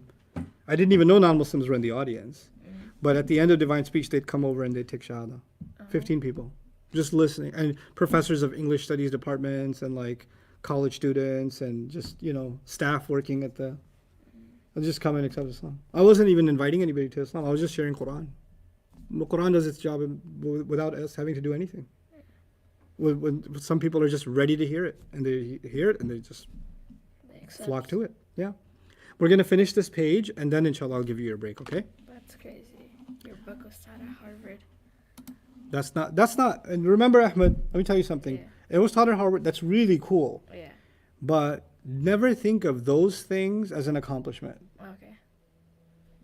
I don't. Okay. I'm grateful, I'm honored, but you know what an accomplishment is? When a person that's sitting in a village somewhere is learning Rafa Nasab Jar, Yeah. that is more valuable to Allah than a book being taught at Harvard. Yeah. Isn't it? Yes, it is. Yeah, and on Judgment Day, that's going to have no value, and that's going to have value. Yeah, you're right. You know, a lot of people don't know this. I didn't make a big deal out of it. I had a chance to meet Barack Obama, right, when he was president. So I was invited to the White House. And the first time he invited, I refused the invitation. And it was a private conversation. It was like 6 people, whatever. And it was a 3-hour conversation, right? It's a long conversation. It was. And my parents were so excited, like, because they said don't make it public and don't publicize it, whatever. And they didn't, right? Because that wasn't the point. Yeah. But, people think that when you meet somebody famous or you meet the president or, that you're you're being honored, right? The thing is, I had to remind myself, as cool as that is, right? Because I went to the White House when I was in high school on a tour, and now I'm being invited there, right? Yeah. I'm going from the side entrance to the West Wing, and like they take your cell phones away, and like all that's happening, right? And they want to talk to you about whatever. They want my input on something. Okay. Because apparently they heard a khutbah or two and they said, we have advice to ask from you. I was like, okay, whatever. That's fine. So we talked. But the point is, and actually I thought it was a good conversation, but the point is that to me, that's an opportunity to share some kind of a truth with somebody. Whether they do something with that or not is their responsibility, Yeah. right? Your job is just to preach it. But man, we get to talk to Allah Yeah. 5 times a day. And on Judgment Day, the President of the United States is just another human being, Yeah. right? So they're not a VIP on Judgment Day, Yeah. right? That'll depend on whether they accept guidance or not. Yeah. That's all that's going to matter, right? So Allah says in the Quran, "Amma man istaghna," Yeah. right? So the one who acts like they don't need anything, Yeah. the one who acts like they're above, why are you so distracted with them? Yeah. وَأَمَّا مَنْ جَاءَكَ يَسْعَى وَهُوَ يَخْشَى فَأَنْتَ عَنْهُ تَلَهَّى. And he says, the one who came to you running, Yeah. and the one who wants your attention, the blind Sahabi, Abdullah ibn Maktoum, came to the Prophet ﷺ and he wanted his attention. Yeah. You know when a blind persons have very sharp hearing? Yeah. You know that, right? The Prophet was talking to you can say a millionaire, okay? And if that millionaire accepted Islam, he would have funded many efforts to help spread Islam, Yeah. right? So the Prophet was talking, and millionaires don't have a lot of time. Yeah. So the Prophet had a rare opportunity to talk to a millionaire about Islam. And he was kind of a government guy too. Yeah. So he could influence other government people. Islam would have spread way faster Yeah. if he became Muslim. And while he was having that conversation, Abdullah ibn Maktoum, who's blind, comes rushing towards the Prophet. Yeah. Now he's blind, but he's not deaf. And actually blind people have even sharper hearing. Yeah. He can hear the Prophet having a conversation or no? Yeah. Yeah, but he interrupted it anyway. And he kept asking, I have a question, I have a question, I have a question. And the Prophet ﷺ wanted to say to him, can you just let me finish this conversation and I promise I'll answer all your questions. But the Prophet didn't want to hurt his feelings. Okay. So he didn't say that. He just kind of got a little frustrated and a bulge showed up on his forehead. Okay. Because he didn't want to say something that would hurt him and he didn't want to lose this opportunity either, so he got stressed, Yeah. right? So when this bulge happened, then Allah revealed Abasa wa tawalla. He frowned. Yeah. And he turned his face, even just a little bit. And ja'ahu al-a'ma, the blind, because the blind one came to him. وَمَا يُدْرِكَ لَعَلَّهُ يَزَّكَّى. And what clue do you have? Maybe he wants to purify himself. أو يذكر, or he wants to benefit from being reminded. فَتَنْفَعَهُ الذِّكْرَى. Then the reminder you give him will benefit him. You know? Yeah. أَمَّا مَنِ اسْتَغْنَى. You know? About that. وَمَا عَلَيْكَ أَلَّا يَزَّكَّى. And it's not your responsibility that this millionaire, the guy who thinks he doesn't need anything, and he's giving you VIP attention because he's the person in a position and you better get an appointment with him, right? Yeah. That person, Allah says about him, it's not on you to make him guided. كَلَّا إِنَّهَا تَذْكِرَةٌ فَمَنْ شَاءَ ذَكَرَهُ. No, this is a reminder. Whoever wants, they can take it. We don't see VIPs as other people see VIPs. We see them as just human beings, right? Yeah. And the same is true of me. Like I don't act like weird with you guys. I'm Yeah. just me, Yeah. right? And sometimes people see me when I travel somewhere like, Mufti Meg! What's the Mufti Meg? Oh yeah, all the time. For real? Because some people don't really watch the videos. They just kind of play them. Oh. And sometimes they play Mayad and Muftis together. This lady was like, oh, you're Mufti Meg. I was like, no, I'm not. I know you Mufti Meg. I see on your video. I was like, no, I'm definitely not Mufti Meg. Oh, don't lie to me. And I was like, hold on. So I take out my phone and I had a picture, a selfie with me and Mufti Meg. Yeah. I was like, that's Mufti Meg. That's me. And she goes, oh, you the other one. Anyway, coming back to this. Okay. Yeah, VIP. Musa. Now there's a VIP. Musa. Fully flexible, partly flexible, or non-flexible? Non-flexible. Good.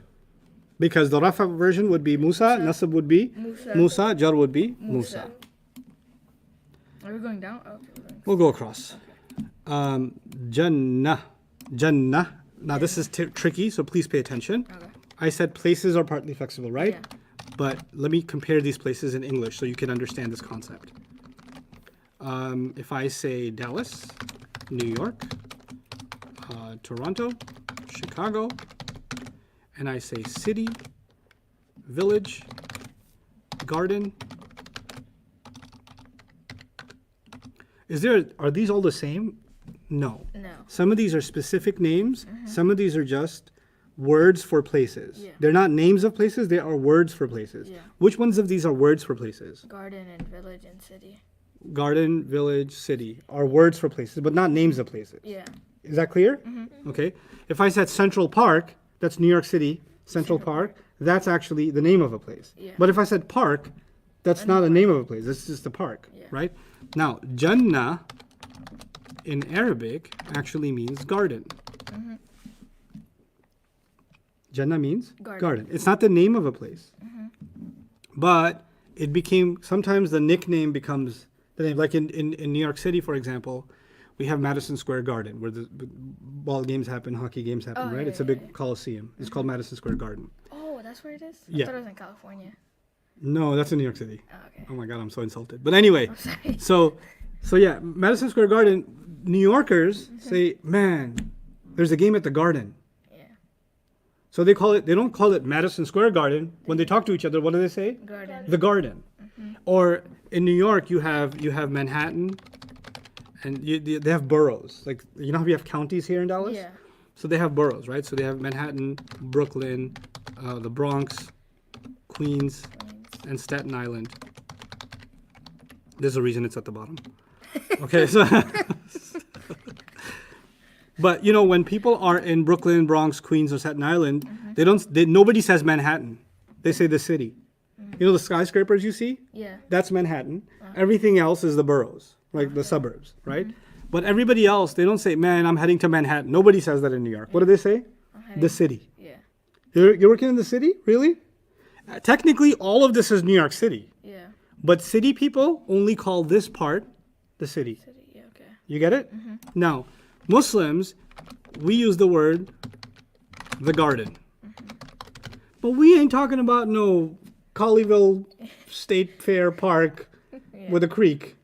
When we say, I want to go to the garden, may Allah enter us into the garden, Yeah. then even though we're using a word, not a name, Yeah. we are referring to a very particular place, Yeah. right? But still, we didn't use a proper name. We just used a code name, garden, Yeah. right? So the code name doesn't get to be partly flexible. It's Jannatun, Jannatan, Jannatin, Jannatin.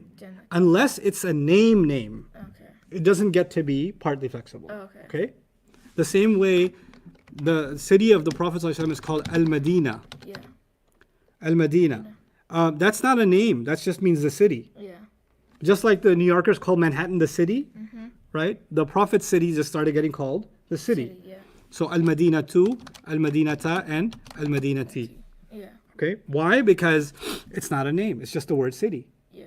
Okay? Same way Jannah is not a name. It's just the word garden. Okay. Okay? So Jannatun, Jannatan, Jannatin means it's fully flexible. Okay. Clear? Everybody clear about that?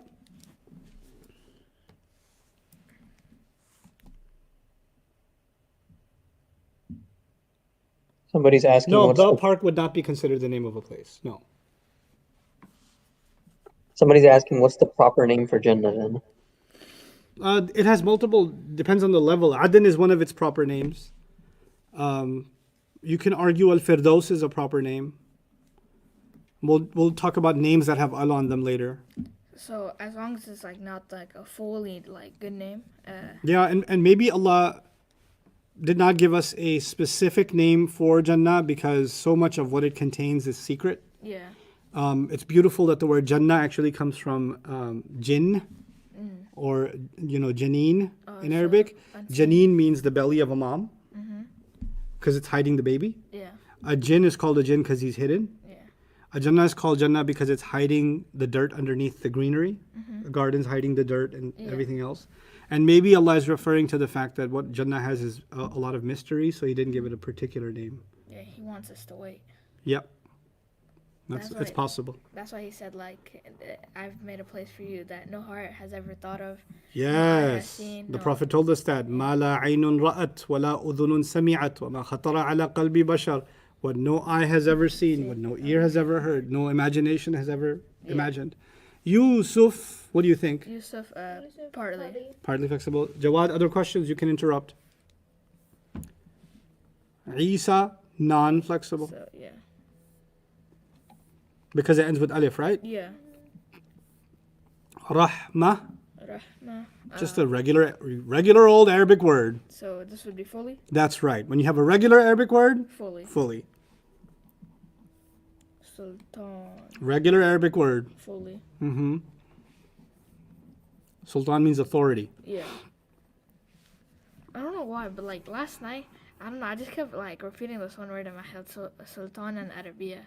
I don't know, it just like came. Sultan Arabiya. Yeah. I You, don't, you do that sometimes, repeat words to yourself? yeah, like I don't know why it just happened. Like Arabia and then Sultan just came together and it fused.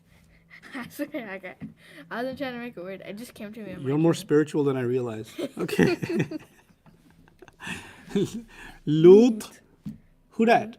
Oh, this is a prophet. Yes. So, and it has 3 letters. Mm-hmm. So it can be fully. Yes. Good job. Lutun, Lutan, Lutin. Muhammad. By the way, some people use the word Lut as if it's a bad word. Right? Yeah. Lut is the name of a prophet. We should respect that name. Yeah. Okay, so never allow you to be part of a conversation where people are using his name to refer to something bad. Okay. Okay? That's incorrect because it's a prophet's name, we should honor it. Yeah. Okay? What if it's in like English? Cause because the name in English, I don't really know the name. Lot. Lot. Mm-hmm.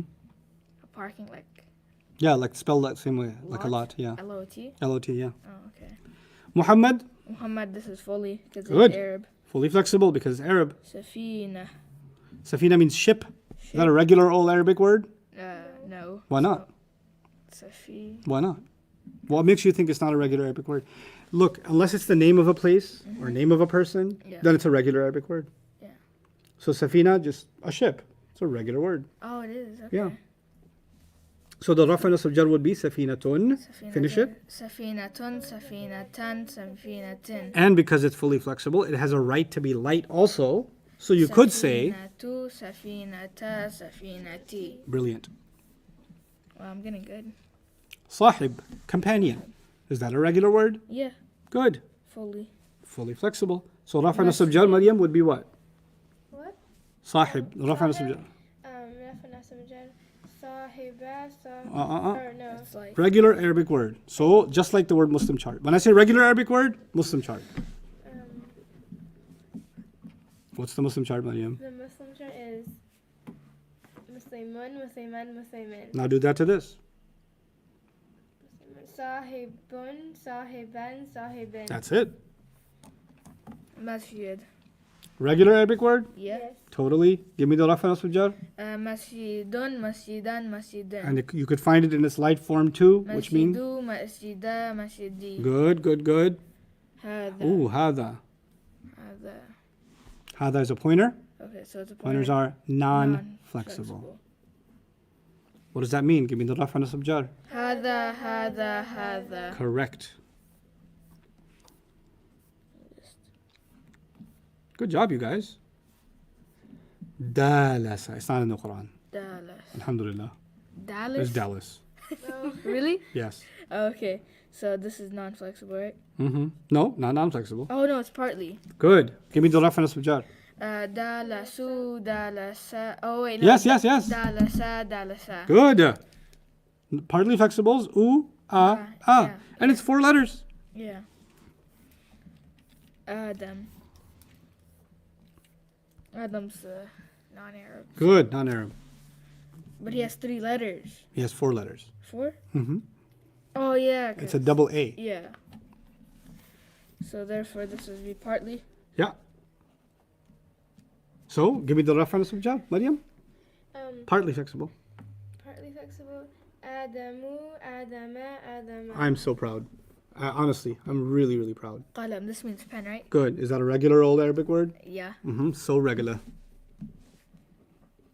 So, So qalamun, qalaman, qalamin, qalimu, qalima, qalimi. qalamu. Qalamu, qalama, qalami. Good. Musay. Musaytir. Musaytir. Musaytir is a controller. Yeah. Isn't this in one of the ayahs of the Quran? لست عليهم بمسيطر. That's right. Yeah, I messed this ayah up so many times in front of my teacher. Because of the sin and the sad. Yeah, and then because I didn't know how to say the tall correctly. Musaytir. Yeah, And he says, you said musaytir. And he says, Yeah. no, it's sad, but it's pronounced sin. yeah. Musaytir. Mhm. Oh, man, it's tough. And I had to do it like 15 times. So this would be fully flexible, right? Good. Musaytirun, musaytiran, musaytirin. Yeah. Very nice. Fir'aun. Fir'aun's non-Arab. Good. So, no. Allah. Partly. Partly flexible is correct. The P was so like weird. It looked like a D. رفع نصب والجار. رفع نصب جار مريم. فرعون. فرعون Why you start with na? أو فرعونو فرعونا فرعونا. Okay. I was about to use the force on you. الذكرى. الذكرى. This is just plain old word, right? Yep. The reminder. Yeah. But something's telling you that it's going to be treated weird. Because of the Look. alif. Yeah. Because of al. Yeah, my bad. No, not the al. What is it? Oh, the alif, the dagger. Mm-hmm. So the dagger would make it How do you say the رفع نصب الجر version? الذكرى الذكرو. No, you're changing a letter. We can't change a letter. We can only change a sound. Point is, this has the same ending as Musa. Oh, so it's. Oh. So? So الذكرى. That's right. So it's non-flexible. Non-flexible. When you see an alif ending or alif maqsura ending, it's Yeah. non-flexible. So like if there's like a yeah, you just gotta like remember. If it's ya with the dagger. Okay. In this printout, you didn't see the dagger, but in Quran, you'll see the dagger every time. Okay. It'amun or it'am. Feeding. It'am means feeding. So this would be fully, right? Good. عامٌ إطعامًا إطعامٍ And the light version? إطعامُ إطعاما إطعامي. Excellent. Fully. Yatim, orphan. Yatim, this is fully. Mm-hmm. Atimun atiman. Yatimun. Yatimun yatiman yatimin. And the nas- Yatimu yatimi. Nine. Good. That's the light version. Nar. Nar means fire. Fire. Every time I hear nar, I think of tar. Tar? Yeah. Why? Because it's like hot, isn't it? Okay. Your mind works in interesting ways. Whatever works. Nar. Fully. Good. Give me. Narun naran narin naru nara nari. Excellent. Rasul. You better tell me this one. I ain't helping. Rasul. This would be because Non-Arab, right? Non-Arab, right? Right? Rasul just means prophet, though, right? Messenger. Messenger. So it could be like talking about any messenger. Though. Right. So this would be partly. Wait, no. Forget I said that. No. Sorry. I have to. No. Rasul. Okay, hold on. Come on, help me out. It's out here alone. I'm making you nervous. No, this would be fully flexible. Yes! Yeah. It's a messenger. It's just a Yeah. word with a meaning. I already put fully flexible. He looked at my paper. No, I didn't. Yes, you. I literally saw you no, look I at my didn't. paper. She's- Then you said nah. fully. Stop. Now the world knows. We can play this clip on your wedding. Rasulun. Rasulun, Rasulan, Rasulin, Rasulu, Rasula, Rasuli. Very nice. Ustad, Yes. we're getting questions about Fir'aun. Fir'aun is a title and it's not a name, so why is that? Why is it partly flexible? It's a foreign title. It's a foreign word. It's not an Arab word. That's what makes it partly flexible. Even if it's a title. It became a name in Arabic. Because it doesn't have origin in Arabic. Per'a, actually, from what I know, means big house. That was the original pronunciation. Really? Yeah, and then it got Arabized by Fir'aun or Pharaoh. But yeah, Yeah. pretty cool. And The idea of titles being fully flexible is if those titles are Arabic words. Fir'aun's not, so that goes back to being a non-Arab word. Yeah. Al-untha. Al-untha, This would be I'm not helping. non-flexible. Good job. Because there would be the dagger there. That's right. Rafa nasab jar.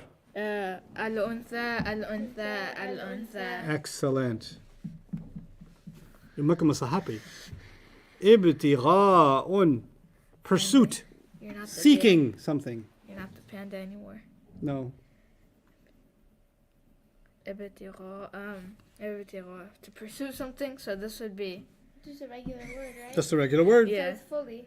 I like how you look without looking.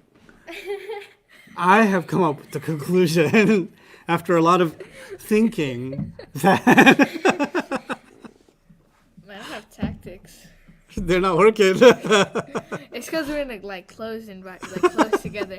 Last row, come on, earn your break. Rab. Rabb. That's Rab. That's the fully. Fully. It has Yeah. 3 letters. Maryam, give me the raf and nasb jar and the light versions. Rabbun, Rabban, Rabbin, Rabba, Rabbu. Rabbu, Rabbu, Rabba, Rabbi. Yes. You're like a princess, Alaq. like stuck. Alaq. Something that hangs. That's the fully. Yes, Fully, fully yeah. flexible. Alaqun. Alaqan. Alaqin. Alaqu. Alaqa. Alaqi. This Great. one's non-flexible. Ar-ruj'a, you're right. It is non because it ends with A dagger. alif. It means the return. It's an Arabic word, but because of the way it ends, we can't do anything, so it becomes non-flexible. Flexible, yeah. Which means the rafa is ar-ruj'a, the nasab is ar-ruj'a, the jar is also ar-ruj'a. Yeah, this one's partly because it's Ibrahim. It's the name of Ibrahim alayhi salam. So Right, non-Arab for name. Ibrahima. Ibrahim. Thank you. Ibrahima. Ibrahimu, Ibrahima. Very good. Lahab means flame. It's fully flexible. Fully. Yes, lahabun, Yeah. Lahaban. lahaban. That's why tabbat Lahabu, yada abi lahabin. lahabin. Lahab, yeah. Lahabin wa tab, you're right. Yeah. But it's lahabin actually, right? It Yeah. fuses with the wow. So it's heavy there. Ahad, qul huwa Allahu ahadun. This is fully. Fully flexible. Ahadun, ahadan, Then ahadin, ahadu, ahada, Ahadi. ahadi. Okay, now take a break. I have a question though. Yes, So please. for Ibrahima, why isn't this Arab though? Well, I know he's not an Arab, but why didn't they like just like kind of as an Arab? Because didn't he like technically build the Kaaba and then? And the Kaaba was for all humanity, not just for the Arabs. Oh, okay. Yeah. So like, And the time when he settled his family in Mecca, there were no Arabs there. There was nobody there. so. It wasn't an Arab land. It was a barren desert. Oh, okay. It only became Arab land because the Yemenis came and settled there after the water was discovered, Oh, okay. right? Okay. So he's, in that sense, Mecca even is pre-Arab. So, okay, that makes more sense because I was a bit confused. Like, Good question. All right, I'll stick around for a little bit, me and Jawad, for questions, and then I'll take a break. Okay. If anybody has any questions. 15, isn't it partly? Somebody asked. 15. What is 15? Qalam? No, why would it be partly? It's just a word for pen. It's generic. Ibtigha means pursuit. Somebody asked what ibtigha means. It means pursuit. Sama is fully flexible. Sama'un, sama'an, sama'in. Fully flexible. What happened in DC? Nothing. Just a conversation.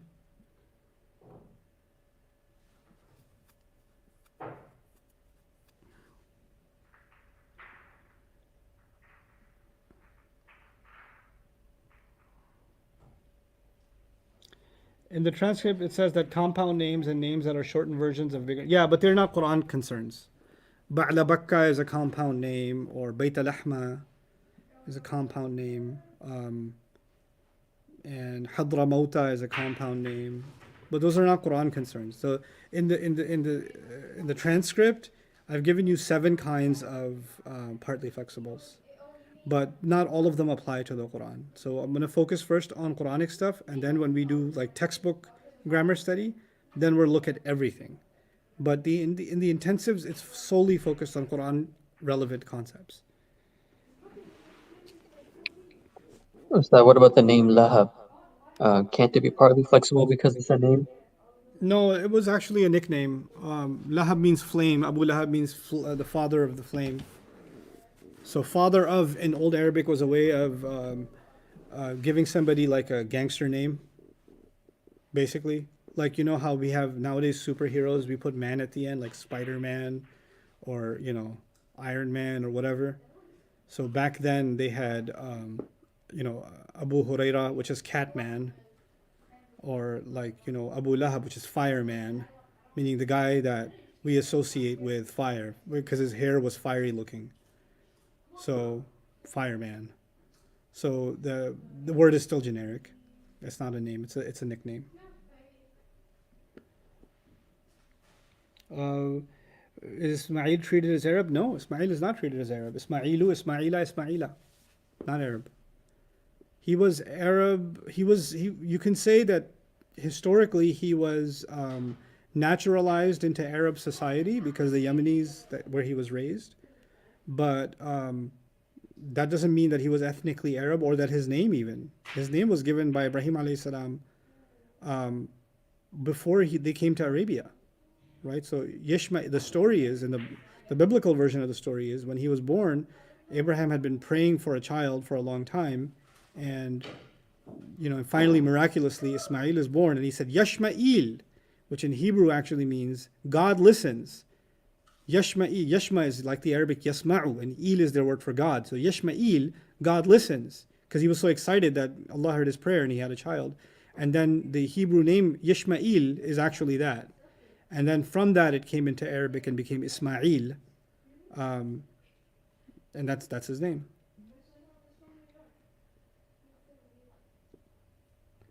How do we identify if a word is a fi'l or an ism? That'll be, Shara, that's going to be a full exercise we're going to do, and we're going to spend some time on that. Right now, that's not a concern. Can we do 21 and 24 again? Yes, we can do 21 is fire. It's the generic word for fire. Any fire would be called nar. So narun, naran, and narin. Just like qalam or any other generic Arabic word. And 24, it means pursuit. You know how ism can be a person, place, thing, or idea? So ibtigha is an idea. So that's ibtigha means pursuit. Ibtigha mardatillah in the Quran, for example. The pursuit of pleasing Allah. Yes. How do we know if a word is non-Arab? How do we know if? A word is non-Arab? Well, look, how do you know if a word is non-Arab? That'll come with a little bit of experience, some knowledge of history. Most prophets, I told you 4 prophets are Arab, right? So now all the other prophets that are being talked about in the Quran, you already know that they're going to be non-Arabs, right? If you don't know that Pharaoh's not an Arab, he's from ancient Egypt, then you need to know a little bit more about history. So the names in the Quran are pretty famous, so none of them are going to be a mystery, really. So you're not. Which name confused you? I'd like to know. Why is 11 fully? Isn't it a place? 11. 11 is masjid. No, it's the word for a place. Like I said, garden is a word, right? So if I said church, mosque, masjid, synagogue, they're fully flexible. But if you have a particular name for a masjid, there's a place called Ibrahim, the Masjid Ibrahim, right? Then, or masjid, some name. You give it a name, then that name becomes partly flexible. What about 21? Didn't I do that? I thought I did that. Let me look at it again. 21. Yeah, I did that. Can you enlighten me why Ibrahim is partly flexible and Musa is non-flexible? I forgot. Sure, Nurlina, I can remind you. So Ibrahim is partly flexible because names that are not Arab are partly flexible. Musa, by that definition, should have been partly flexible. But Musa has an additional problem. The additional problem is that Musa ends with an alif. And the problem is, in Arabic, any word that ends with alif, whether it's non-Arab or Arab, if it ends with alif, it becomes non-flexible because they can't do anything with it. Because once that word ends like that, you can't put a haraka on it. Once it ends like that, you can't put a haraka here. You'd be changing the alif. Alif doesn't accept a haraka. Remember this in Arabic. Hamza accepts a haraka. Alif technically does not accept a haraka. Okay? So that's why Musa is non-flexible. Why is the name Zainab partly flexible if it's an Arab name? It's a separate rule, not this one. There are 7 categories. It's one of the other categories that's not occurring in the Quran.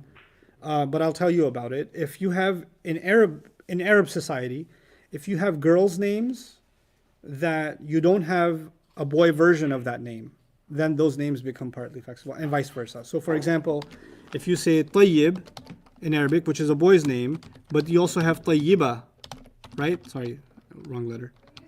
Tayyiba, right? So those are full Tayyibun, Tayyiban, Tayyibin, Tayyibatun, Tayyibatan, Tayyibatin. But if I say, for example, what's a good Arab example? Oh, Talha. Talha is a man's name, but there's no girl version of that name, right? So Talhatu, Talhata, Talhata. And Zainab, there's no guy version,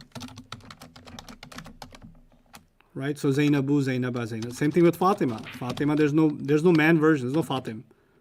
So there's only Fatima. So Fatimatu, Fatimata, Fatimata. Same thing with Aisha. There's no Aish.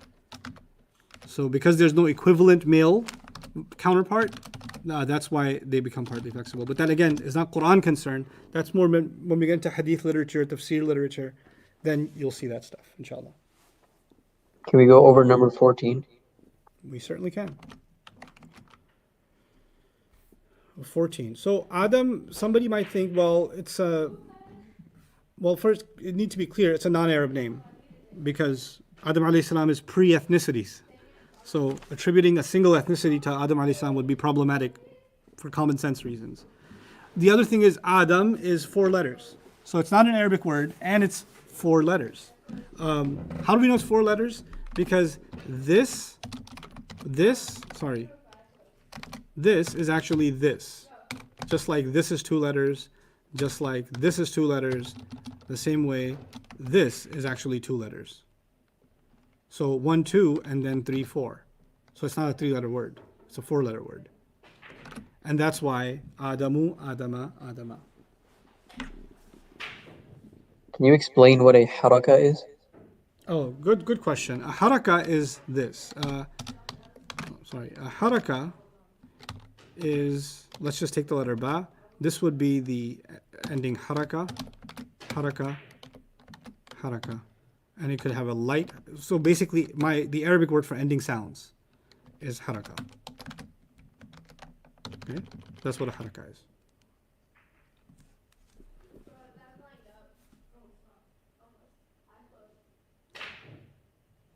Dua Diab, what? Come on, I don't get it.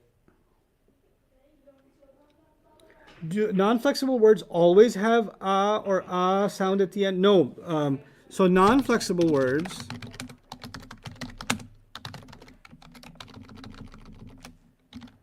include words that end with alif, but are not only words that end with alif, but they include it. So non-flexible is a bigger category. Words that end with alif are one of the kinds of non-flexible, but there are other non-flexibles too. We did dhalika. Dhalika was non-flexible. I'll take a couple more before I take a break. Number 5. Sure.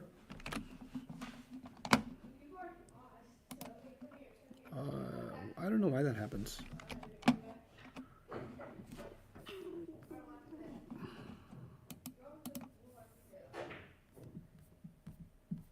Okay, rahma.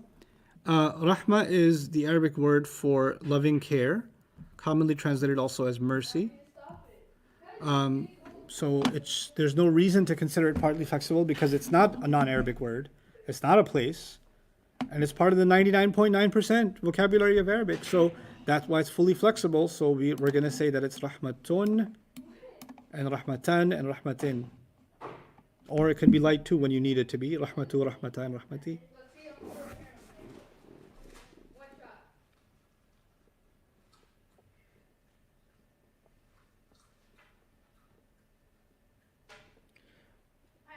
Out of the context question, surah.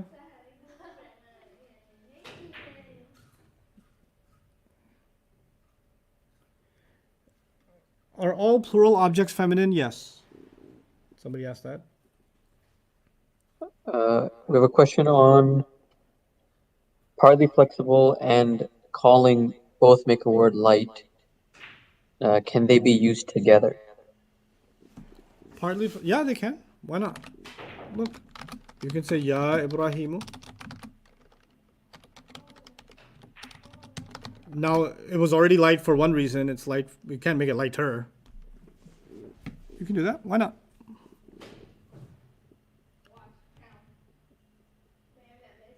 So when do we memorize these words so we know they are flexible or non-flexible? You don't memorize them.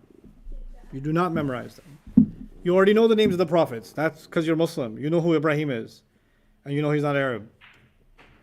And the only Arab prophets are the four that are in the notes, right? So that means those are the flexible ones. Everybody else is partly flexible. Easy peasy. You don't have to memorize Musa is non-flexible. Ibrahim is partly flexible. You don't have to do that. It's way easier than that. Take it easy on yourself. If they end with alif, they're non-flexible for common sense reasons. If they're non-Arabs like Yusuf and Ibrahim and Yaqub and whoever, then they're partly flexible, And the Arab ones are fully flexible because they're just Arabic words. Easy peasy, lemon squeezy. Okay, I'm going to take 5 minutes. You can continue to ask questions or answer questions, Jawad, please. Okay.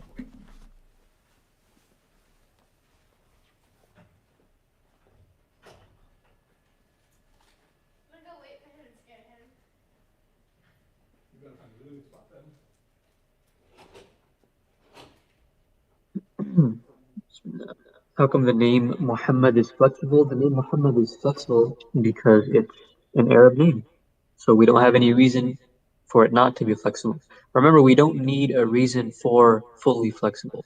We need a reason for partly flexible and a reason for non-flexible. Fully flexible is the default.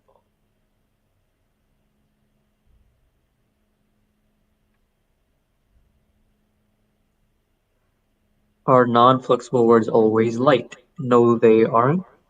Sometimes a non-flexible word will be light, and if that's how it comes, then it will always be light in that case. If it comes heavy, then it will always be heavy. So for an example, hudan, hudan. The word hudan is non-flexible. So we can't take away the heaviness of this word. We can't change it from hudan to hudan. It's always going to be hudan, hudan, hudan. And if we have a light word like dhalika, then we're not going to make it dhalikan, right? We have to keep it dhalika, dhalika, dhalika.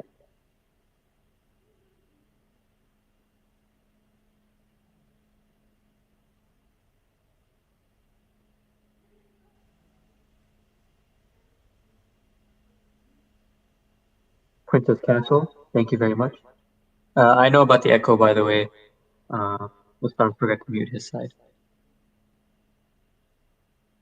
You are in la confusion. Okay. For the feminine dual and single.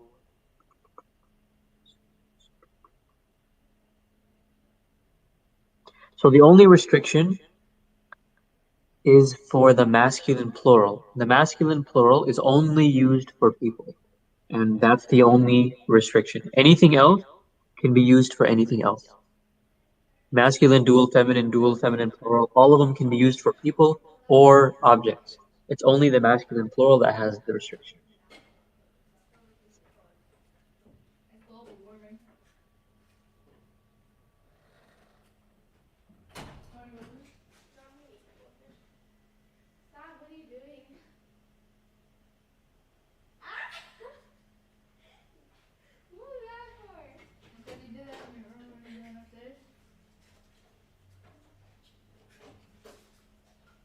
What are regular Arabic words? Regular Arabic words are words that are natural to the Arabic language. Just like how we have all these words right now that are natural to the English language, Arabic is the same way. Arabic has some words that are natural to Arabic, and then it has some foreign words as well.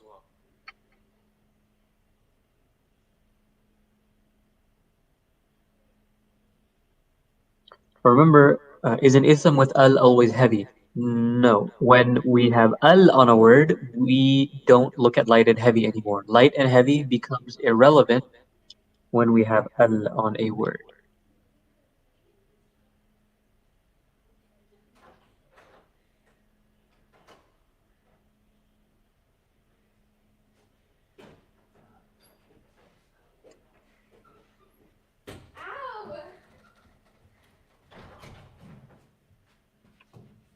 Ayman, we will get to Mudaf and Mudaf ilay in a few days, inshallah. We're reviewing everything right now. So we're starting from the beginning. We haven't reached fragments yet.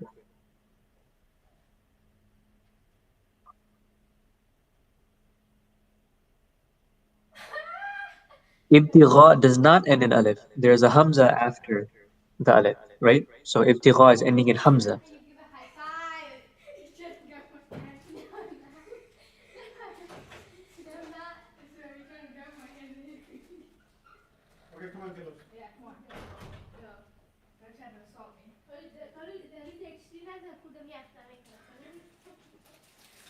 I really need to mute you guys. What? They can hear us? They can hear you, yes. It's all good. Oh my Gatorade gives you electrolytes.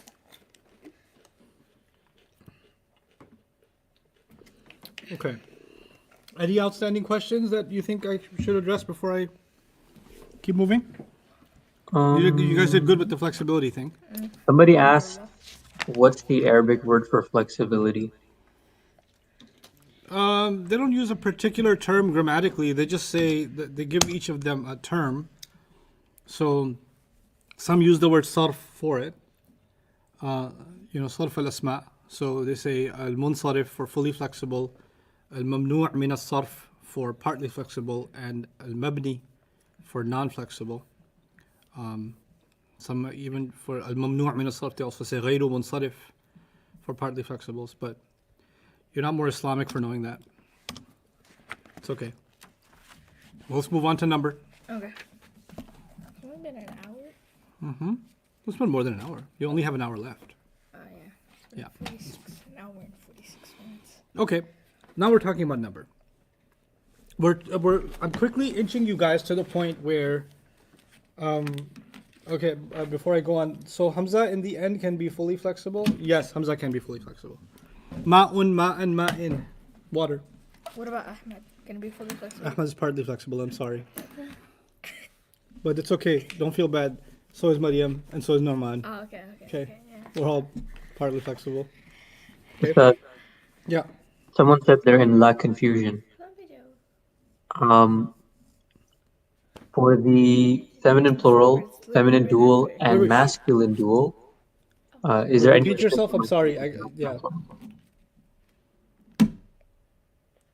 For the feminine plural, feminine plural, feminine dual, and masculine dual, is there any restriction like there is on the masculine plural? no. If there was, I'd tell you. There's no restriction. What does it mean when a word is identified as light or heavy? Well, it serves a purpose. Normally, a word should be, Heavy. and you have to have one of 4 good reasons to make it light, Said A. right? So, inshallah, we'll cover that again when we get to idafa. But let's talk about number now. When you see an Arabic word, I'm going to open up Quran and show you how this works.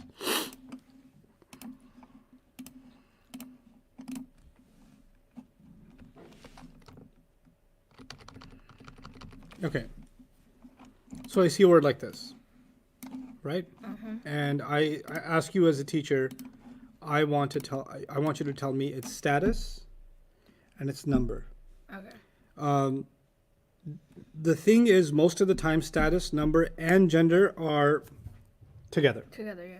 And the thing is that what I want you to know and really get familiar with is on page 6, which we've done over and over, but look at it a different way now. Come back to page 6.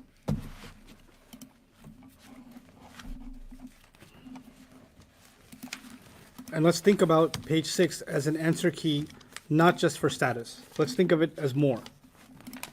Okay. Let's figure out how we can get more out of page 6, okay? Okay.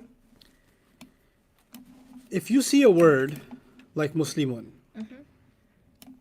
the fact that it doesn't have a feminine ending is telling you that it's masculine. Yeah.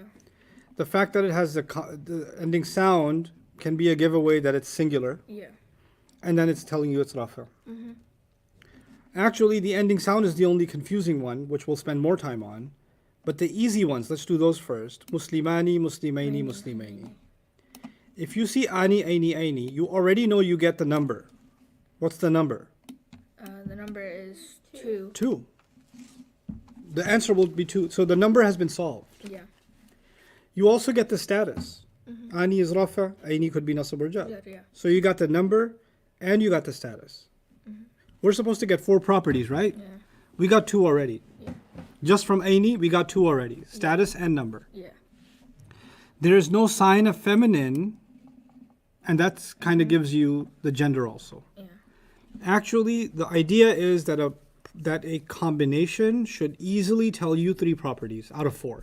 Okay. Status, number, and gender. Yeah. What tells you that? A combination does. So look at una or ina. What's the number that it tells you? That's 3. Yeah, number is plural. Answer is done. What status does it tell you? Status is Rafa or Nasab. Rafa, nasab, jar. Yeah. And what gender does it tell you? It's masculine. That's right. Una, ina is always going to be masculine. Yeah. So you got the status out of it, the number out of it, and the gender out of it. One shot. Yeah. Your job is to figure out 4 properties. 3 of them are immediately discovered when you pay attention to a combination. Yeah. Immediately. Let's try another one.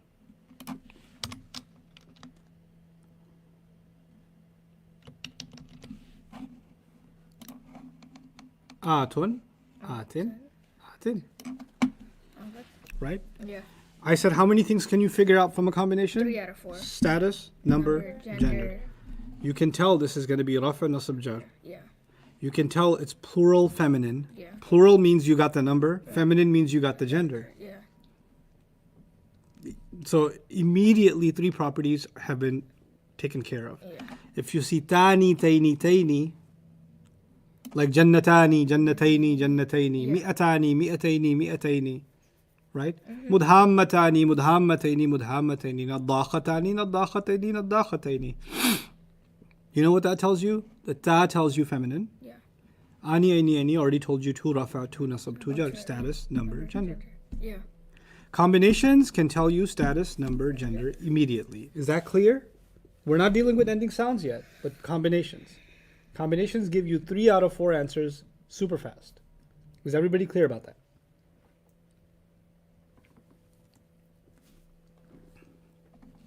I'm going to take silence as acceptance,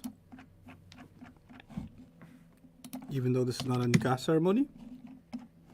Number. Oh, rack a number? Mm-hmm. No. Because before we used to do status, then we did number, then we did gender, then we did type. Type, yeah. But now we did status, but when we get to number, we're doing status and number together. Yeah. Then we do gender, we do status, number, and gender together. So we're going to keep piling it on. So normal masculine, Muslim chart, we already know that one. Normal feminine, plural. By the way, notice under number, we're only studying plurals. We don't study 1, we don't study 2. You know why? Because they're always the same. Yeah. There's only one way to, ones are simple, 2s are simple. Ani, aini, aini, tani, taini, taini. There's no variation. Yeah. Right? So the only one to study is plurals. Yeah. Because you could get different kinds of plurals in Arabic. Your job as a student is to identify, when we study number, if I know it's plural, which plural is it? Okay? If it's a combination, one of these 2, then your job is already done. If it's masculine plural, una, ina, feminine plural, atun, atin, atin, quick answer, right? Then what are the other quick answers? This guy is a quick answer because it's only 3 words. Nas, qawman, qarn. Plural because the Arab said so. Yeah. Right? So this is a quick answer. The only one that's complicated is this guy right here. Human broken plural? Non-human. Yeah, this stuff, human and non-human broken plural, is actually probably the real reason we study number. Because the other stuff, in some sense, we already kind of studied. Combinations you already studied. When we were studying status, we ended up covering the plural anyway. Yeah. So the only new stuff is human broken plural and non-human broken plural. So let's go over some basics. The basics are, and I want you to write this on that page. Okay. You just write it on the side, on the back of it or something, or this side. Write it on this side. This is the core concept. So it's better you have it written out. I feel.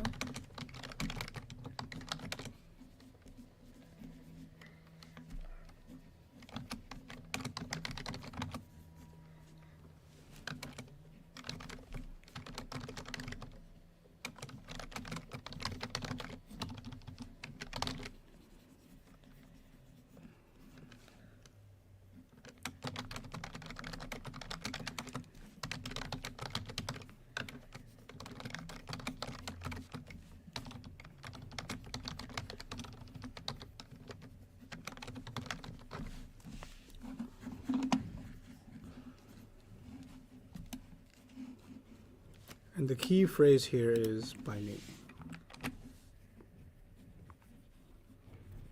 If you have a plural and it doesn't have a combination, but instead has an ending sound, it has to be a broken plural. Why is by meaning in red? Because you don't know all the meanings. Yeah. And to discover broken plurals, you must pay attention to the what? The meaning. The meanings. So when you look at a word and I say, I'll tell you what it means, sometimes I give you a question, I say, I'll tell you what it means. You know what? I'm not interested in teaching you vocabulary. I'm telling you what it means so you can think, is this word plural or not? Now, if it is plural, if I said jibal, let's put this in practice. If I said the word jibal, how do I want you to think? Because this is not about making you memorize stuff. I'm teaching you how to think. I want you to think a certain way. Jibal. And I'm going to translate it for you. Mountains. Jibal means what? Mountains. Now, let's read this again. If you have a plural by meaning, is this a plural by meaning? Yeah. How do you know it's a plural by meaning? Because mountains are plural. yeah. Right? Mhm. That's what I mean by plural by meaning, yes? Yeah. Okay, now let me give you another word.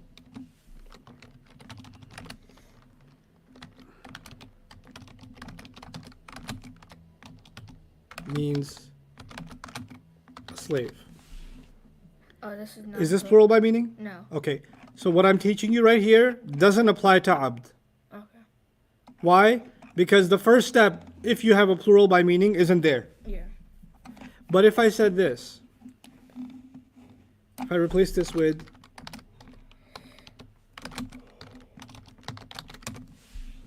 slaves, This is plural by meaning. plural by meaning. Yeah.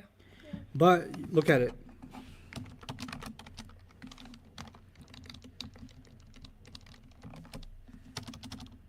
Oh no. Let me write it over. Orientation gets thrown off sometimes. Does it have an ending sound or an ending combination? Combo. Look at it. Oh wait, no, it's sound. Sound. Yeah. Combos are ani, aini, una, ina. Yeah. So now we've got a situation.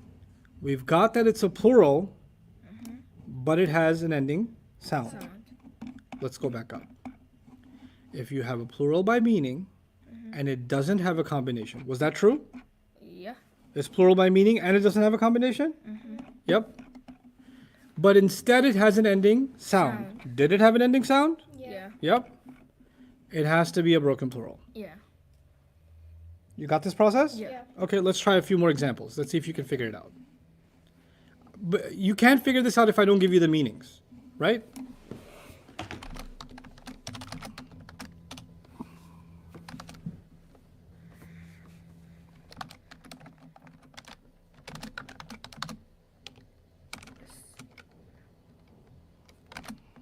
Actually, let's take an easier word.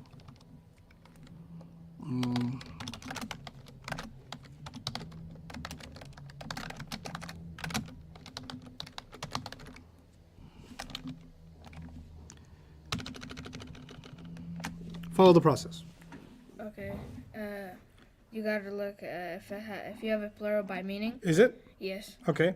And it doesn't have a combination. It doesn't have a combination? No, it does. Then you can't use this anymore. Okay. Wait, no. Stop right there. Okay.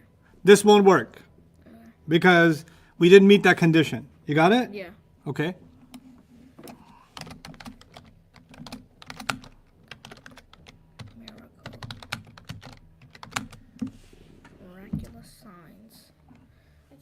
by meaning? It's Okay. plural by meaning. Yes. Doesn't But- it have a combination? It doesn't have a It combination? does have a combination. It does? Tun, tin, tin. Oh yeah, got Bam. I learned Can't use it. this. Yeah. Can't use this because it is plural, but it has a combination. Yeah. Okay.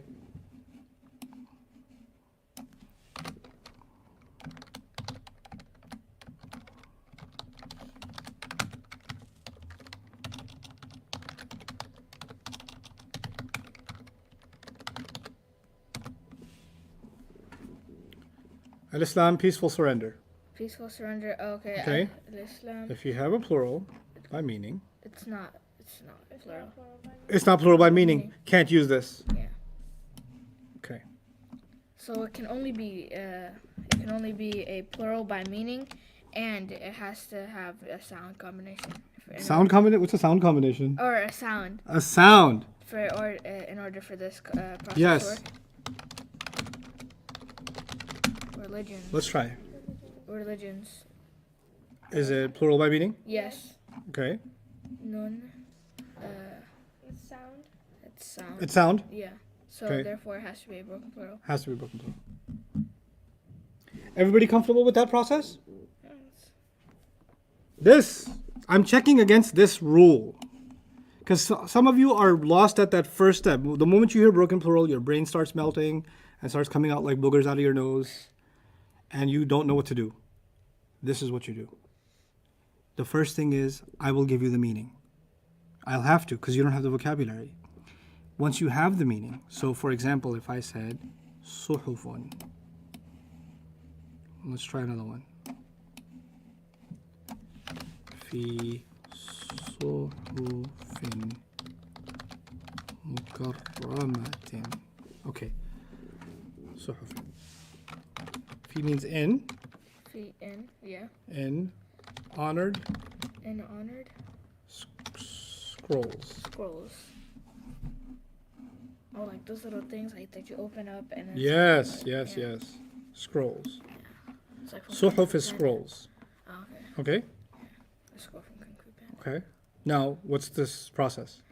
You have Is to it look. plural by meaning? Is it plural by meaning? Yeah. Yes. Scrolls. Yeah. Plural by meaning. And then it is not a combination. It's not a It combination. has the hijab. So. Well, we're not looking at this word. We're looking at this word. Oh, okay. So okay, yeah. Yeah. It's It's So does it have a combination? no. no. So Therefore, it must be a.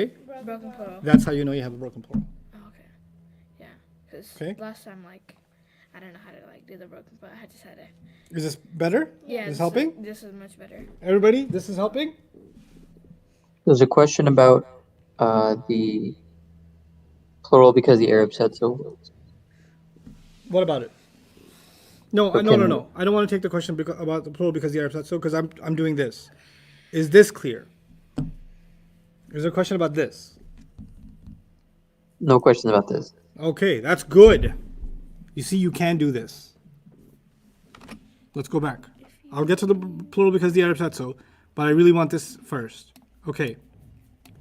Let's look at these examples based on what I just said. Now I don't have that written in front of me. I don't want you to look at it because you wrote it down. Yeah. But I want to see if it's written down in your brain.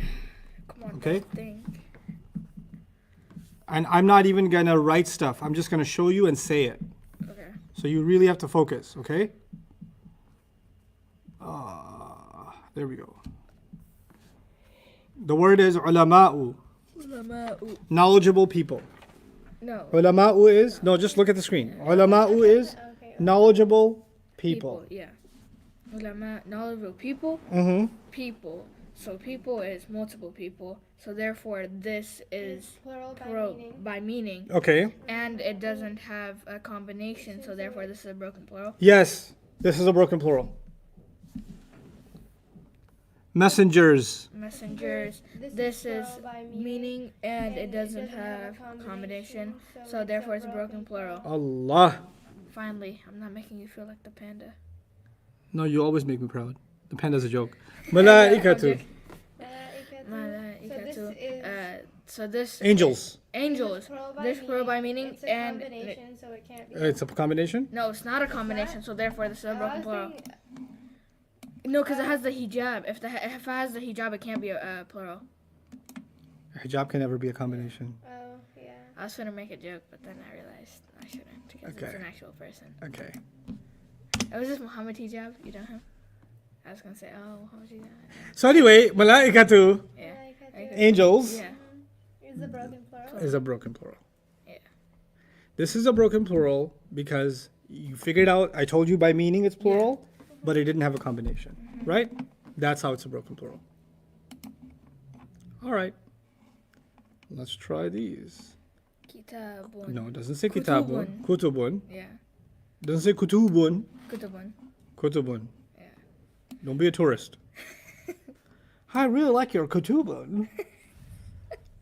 Kutubun means books. Books, yes.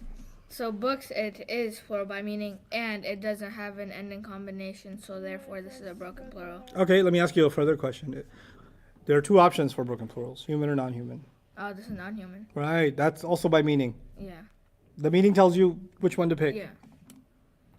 Masajidu, masjids. Masjids, So this is plural by meaning, and it's It's in not a a combination, nation, so so therefore it's it's a a broken plural. Good. And it's non-human, because it's a plural. Excellent. Dogs, kilab. Oh, Dogs. kilab. Kilab. Who let the kilab out? Who? I remember I see this, how to say this. Okay, just Okay, dogs. So this is It's plural by meaning, It's not a combination. So it's a therefore it's a plural. broken plural. excellent. Okay. Now see this exercise. Go Yeah. back to it. It's on the other page. Mm-hmm. We shouldn't look at this page. Flip it over. So see it. It's okay. I want the status, number, and gender for all the words. Status, number, and gender. Yeah, I'll give you 10 minutes. Okay. All of them. Mm-hmm. That's a lot of- Remember that a non-human broken plural, the number and gender, let me write that down. A non-human broken plural, the number and gender will always be, number will be 1, gender, feminine. Number, gender. Number one, gender and feminine. Okay? For a human broken plural, the number will be 1, the gender will be feminine, or the number will be 3, and gender will be Masculine. whatever the meaning says. Oh, okay. Okay? Yeah. You have this answer guide Okay. that I'm leaving on the screen, Yeah. but you guys, all of you, are doing, this is page 11, is it not? Yes. Yes. It's big, All of I them. believe. I want all of them. Okay. If we could do that today, we're good. Okay.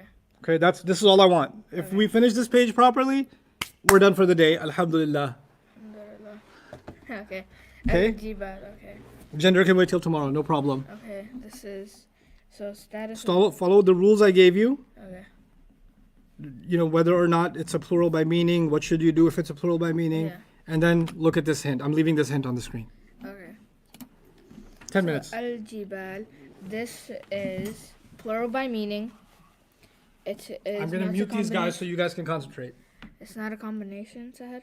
So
Ustad, you're still muted.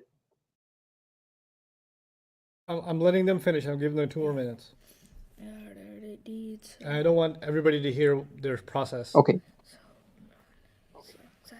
This is Bear with me. I know you can't hear me. I know. Give me 1 more minute.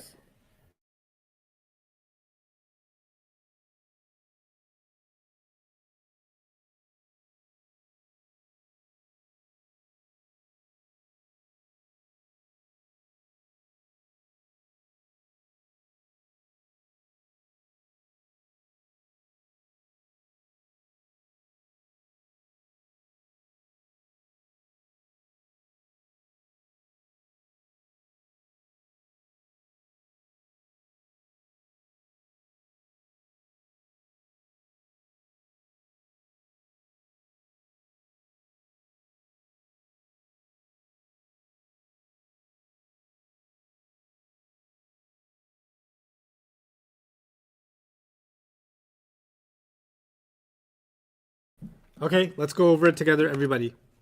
Bismillah ar-Rahman ar-Rahim. We'll start with al-Mukaththibina. 3B.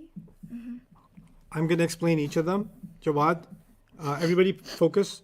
And when you don't understand something, you don't have to write an entire sentence.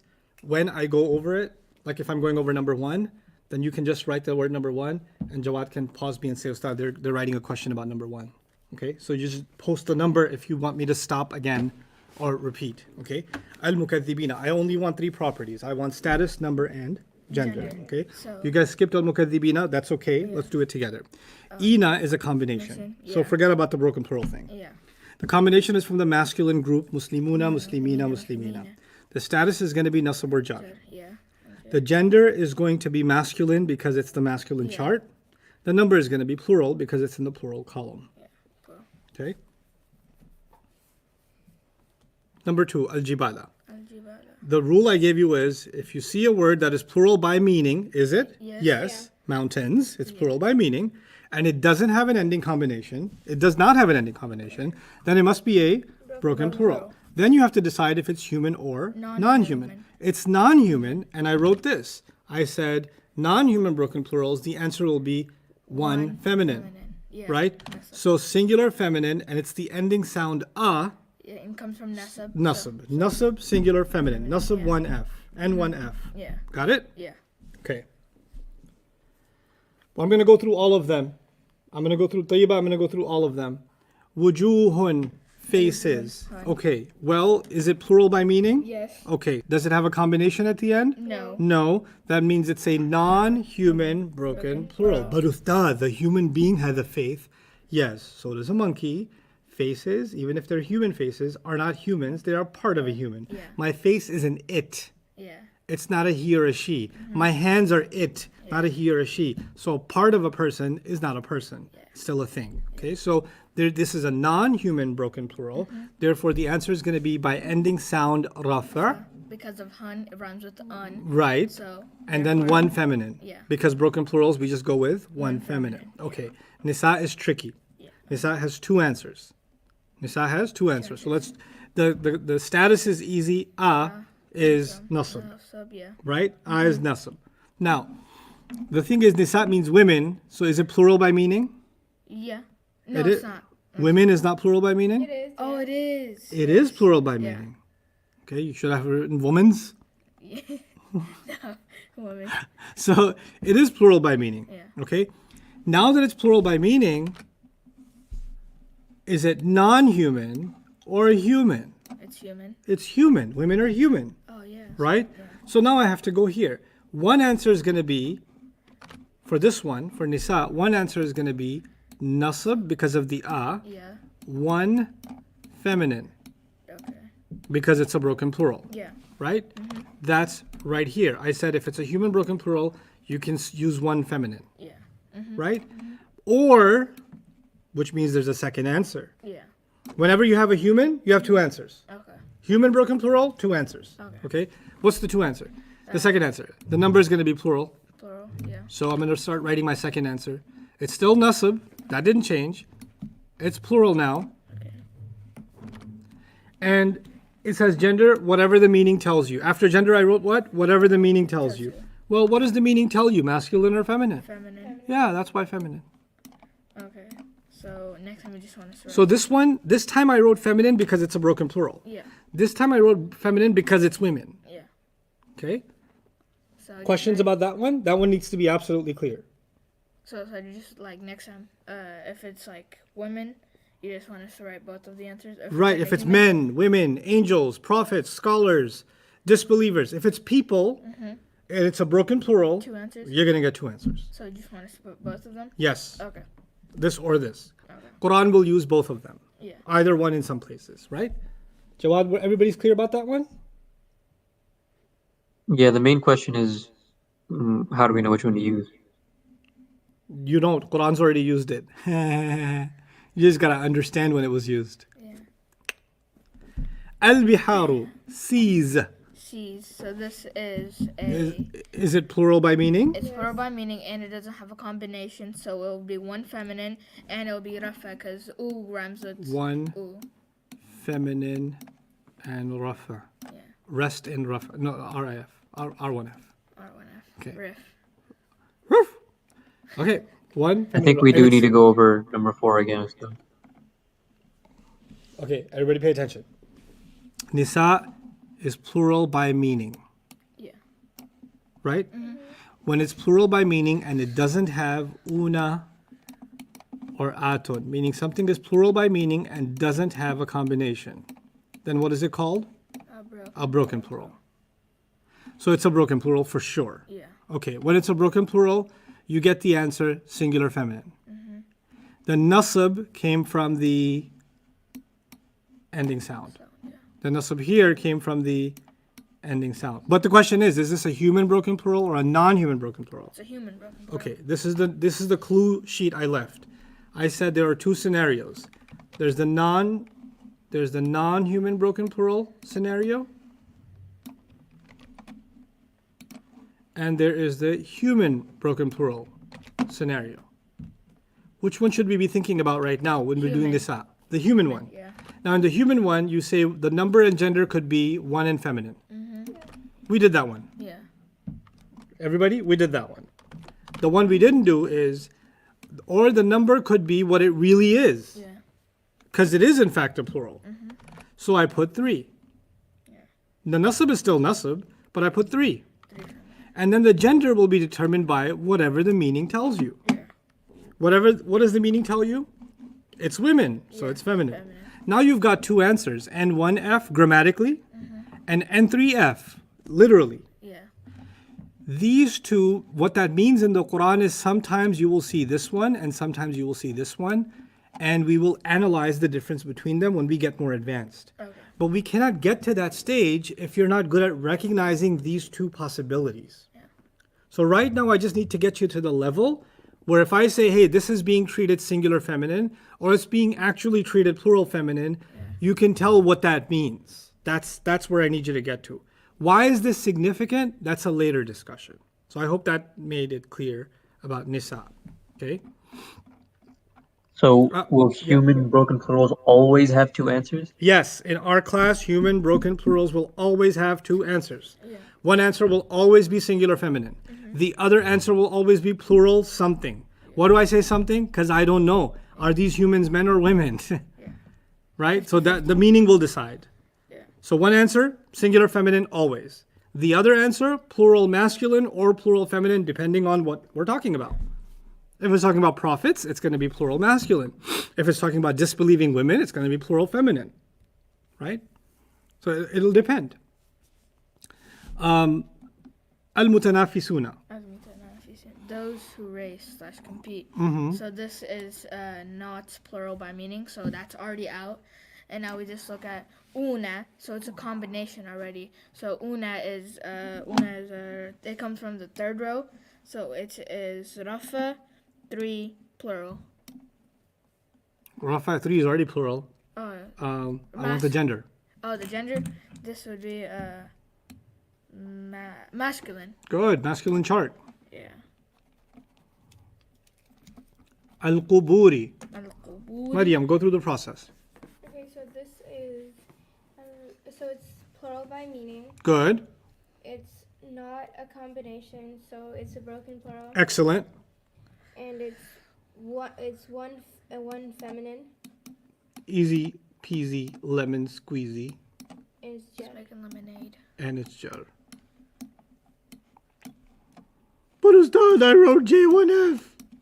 Yeah, it's okay. It's like Jif. Yes. Peanut butter. Al-bayyinatu. Al-bayyinatu. This is clear. Well, let me explain this one. When you see a hijab at the end, it's always 1F. Yeah. And the only time it won't be 1F is if the meaning tells you otherwise. Clear proof tells you it's not plural. Yeah. So 1F. And the ending tells you rafa. Yeah. Done. Yeah. Easy. Yep. I was looking at it too close. Yep. I had to scoot back my chair. Ayatun. Ayatun. Miraculous signs. It's singular. It's singular. Now it says treatment singular feminine. Here, let's talk about something, a new complexity, but it's not that complicated. Okay. Ayatun and muslimatun and samawatun. Let's compare those two. Oh, and let's do kafiratun. 4 words that end with atun.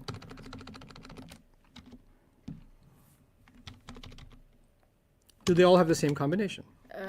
Yeah. They do. Yeah. You're right. But ayatun and samawatun is not human. But muslimatun and kafiratun is human. Human, yeah. Something I didn't teach you before. I'm only making passing reference to it now. Okay. But don't die over it. Ayatun and samawatun are non-human. My answer was going to be, so let's focus on the non-humans this time. Remember how humans give you 2 answers? Yeah. Human broken plurals give you 2 answers? Well, when it comes to the atun, the non-human give you 2 answers. Oh, okay. With atun Atin. or atin, Yeah. non-humans get 2 answers. So muslimatun and kafiratun are not going to give you 2 answers. Yeah. But ayatun and samawatun will give you 2 answers. Yeah. Those 2 answers are going to be, we're not going to discuss them in detail, just trust me. Okay. It's going to be singular feminine or plural feminine. Okay. Those are the 2 answers you're going to get. Okay? When it's atun, Atin. but it's not human. Okay. You can get 1F and you can get 3F. 3F. Now, you guys were used to saying 3F all the time. Yeah. But now you have one more option if it's not human. You can also say 1F. 1F. Now, here, the answer said 1F, Yeah. singular feminine. But you should also add 3F. You have both options. Okay. When you get more advanced in Arabic, we'll see when does Allah use 1F, when does Allah use 3F. 3F, and what's the difference, and what makes the study of the Quran miraculous. It's incredible. Wow, how did he use 1F over here? How did he use 3F over there? Oh my God, that's incredible. Yeah. Actually, there are chapters written by scholars on how Allah uses number in the Quran, grammatically. Right? So we're going to study that stuff, inshallah. This is all to discover the beauty of Allah's words, really. It's not just the meanings of Allah's words, it's to discover the beauty of Allah's words. Discovering the meanings of Allah's words is actually much easier, the basic meanings. But the beauty behind those meanings, man, you got to put this work in. Okay? Put the long hours in. By the way, Rafa is clearly the case, right? One. Basharun Basharun. means what? Basharun, a person. So there's only one person. So now you let me X out explain the this whole thing. one. Basharun is a person, which means we cannot even have a conversation about the broken plurals and all that because it's not even plural by meaning. So it's singular. Yeah. That's a given because it's a person. Yeah. There's no logical reason to take a person and translate that as plural. Yeah. Okay. There is no sign of feminine. So I'm going to say that it's masculine. Masculine, yeah. And the ending un tells me that it's rafa. Yeah. I like that R. Thanks. Been working on it.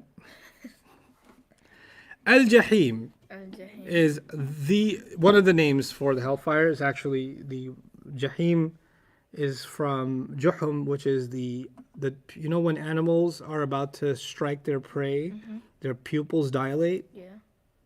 right?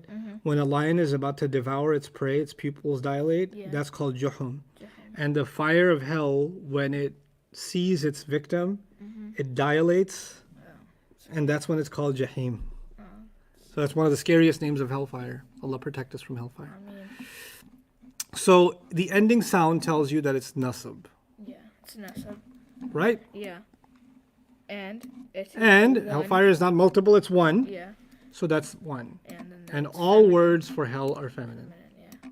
But aren't because there, the like, Arab said so. aren't there like different levels for hellfire? All of them feminine grammatically. Okay. Yeah, there are different levels. Al-fil, the elephant. The elephant. So this is just one elephant, so that's already out. And then we can One, because it's one elephant. Yeah. And then it's feminine, and then we can tell it's Why is it feminine? because there's no sign of masculine. You're working on the opposite. Oh, because there's al actually. No, it doesn't make something masculine or feminine. Oh yeah, it doesn't. Wait, hold on. When there's no sign of feminine, It becomes masculine. yeah, but you don't say there's no sign of masculine, therefore okay. it's feminine. You're doing it opposite. Yeah. When there's no sign of feminine, therefore it is Masculine. masculine. And the status, the E sound is rougher. Rougher. Yeah. I said rougher. Al-ardu, Al-ardu. It is one feminine because there's only one earth. And good. then And earth is feminine because the Arab said so. And then And the it's ending rafa. sound is rougher. Mariam, you good? Yeah. My R's are getting so cool. That actually looks like an elephant.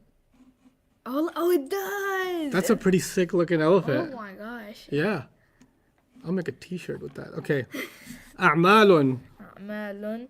This is deed, so it has Mariam. It's plural by meaning, Good. so it's and it doesn't have an ending combination, so it's a broken. I love how you articulate that. Very good. Very, very good. Therefore, it's a broken plural Yeah, and it's one feminine. because it's not human. Yeah. So there's no need for two answers this time. And status? Rafa. Good job.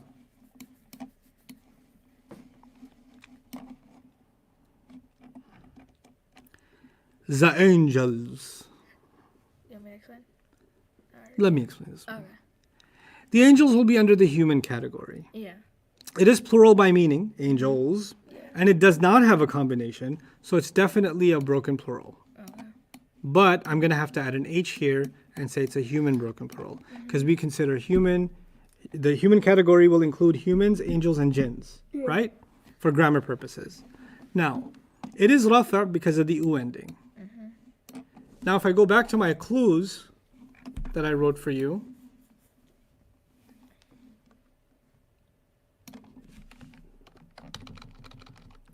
if it's human, which is what we're dealing with, Yeah. one answer will be 1F. Yeah. And the other will be 3 and whatever the meaning tells you. Yeah.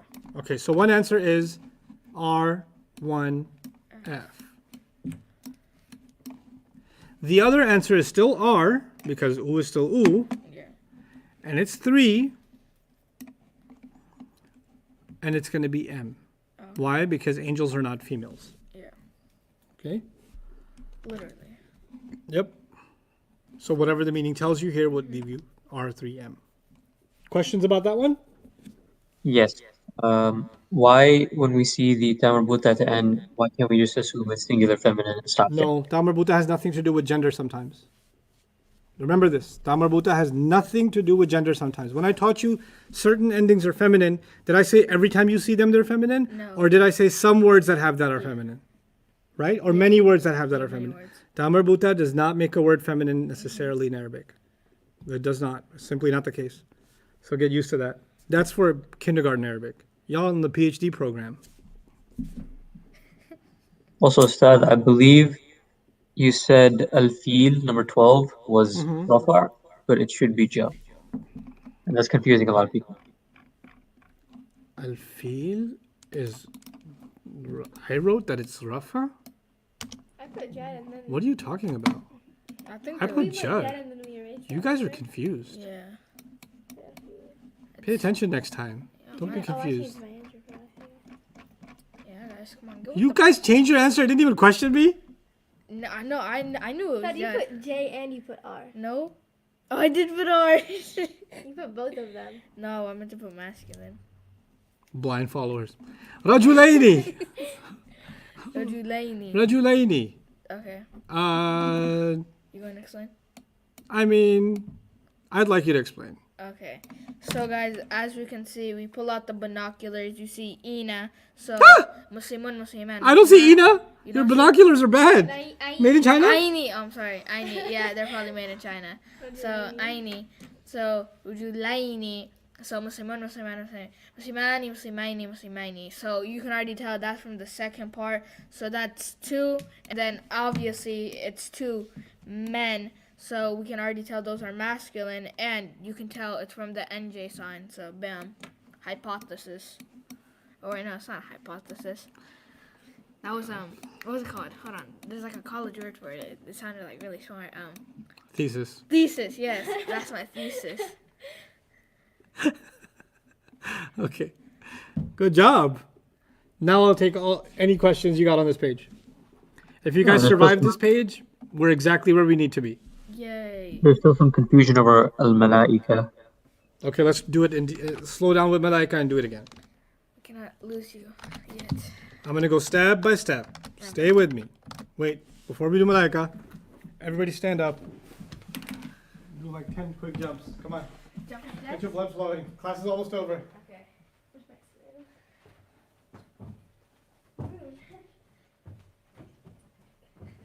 Okay, good.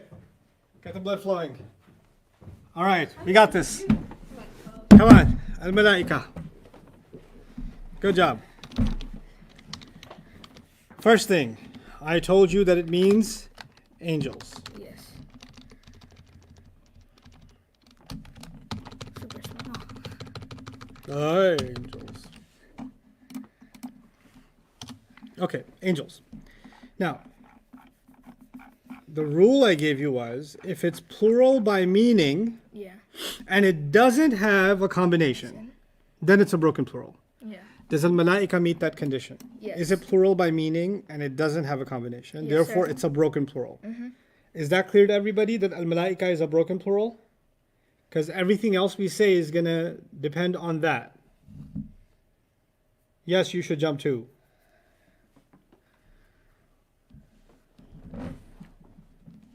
Iman told us jump, pay attention.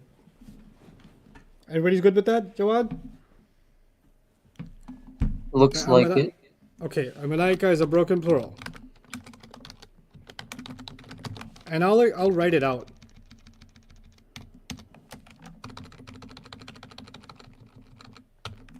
Broken plural because of its meaning. I don't know why it's like that. I'll write it over. Why is Microsoft doing this to me? Broken plural because of the meaning and no combination. Right? The meaning is plural and it doesn't have combination. Therefore, it has to be a broken plural. Right? You guys are clear about that? Yeah. All right. Now that it's a broken plural, we decided, because of the meaning, that it's a human broken plural.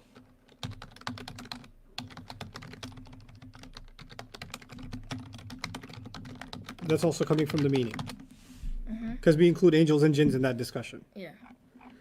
When it comes to human broken plurals, right here, I wrote this out for you. When it comes to human broken plurals, how do you figure out the number and gender? Yeah. One way to figure out the number and gender is the same thing you do with any broken plural. You consider it singular feminine. Yeah. We're not calling it feminine because it has a ta marbuta. We're calling it feminine because it's a broken plural. It has nothing to do with that ta marbuta. That ta marbuta is irrelevant in the conversation of gender when it comes to the word al-malaika. This is the difference between someone who knows Arabic grammar and someone who doesn't know Arabic grammar. When you know Arabic grammar, you know why a word is feminine, the real reason. And when you don't know Arabic grammar, you see ta marbuta, the word is feminine. You're deeper than that now. You know the real reason. The real reason is The grammarians, the Arabic language considers a broken plural singular feminine, and that's why the answer is singular feminine. Yeah. Now, your understanding of grammar is even richer because for human broken plurals, you get two kinds of answers always. Yeah. So let's pause before with malaika. Let's pause Yeah. and let's take some other words. Let's say ulama, Hold on. right? Yeah. And let's take anbiya. Okay. Let's take what's a good word for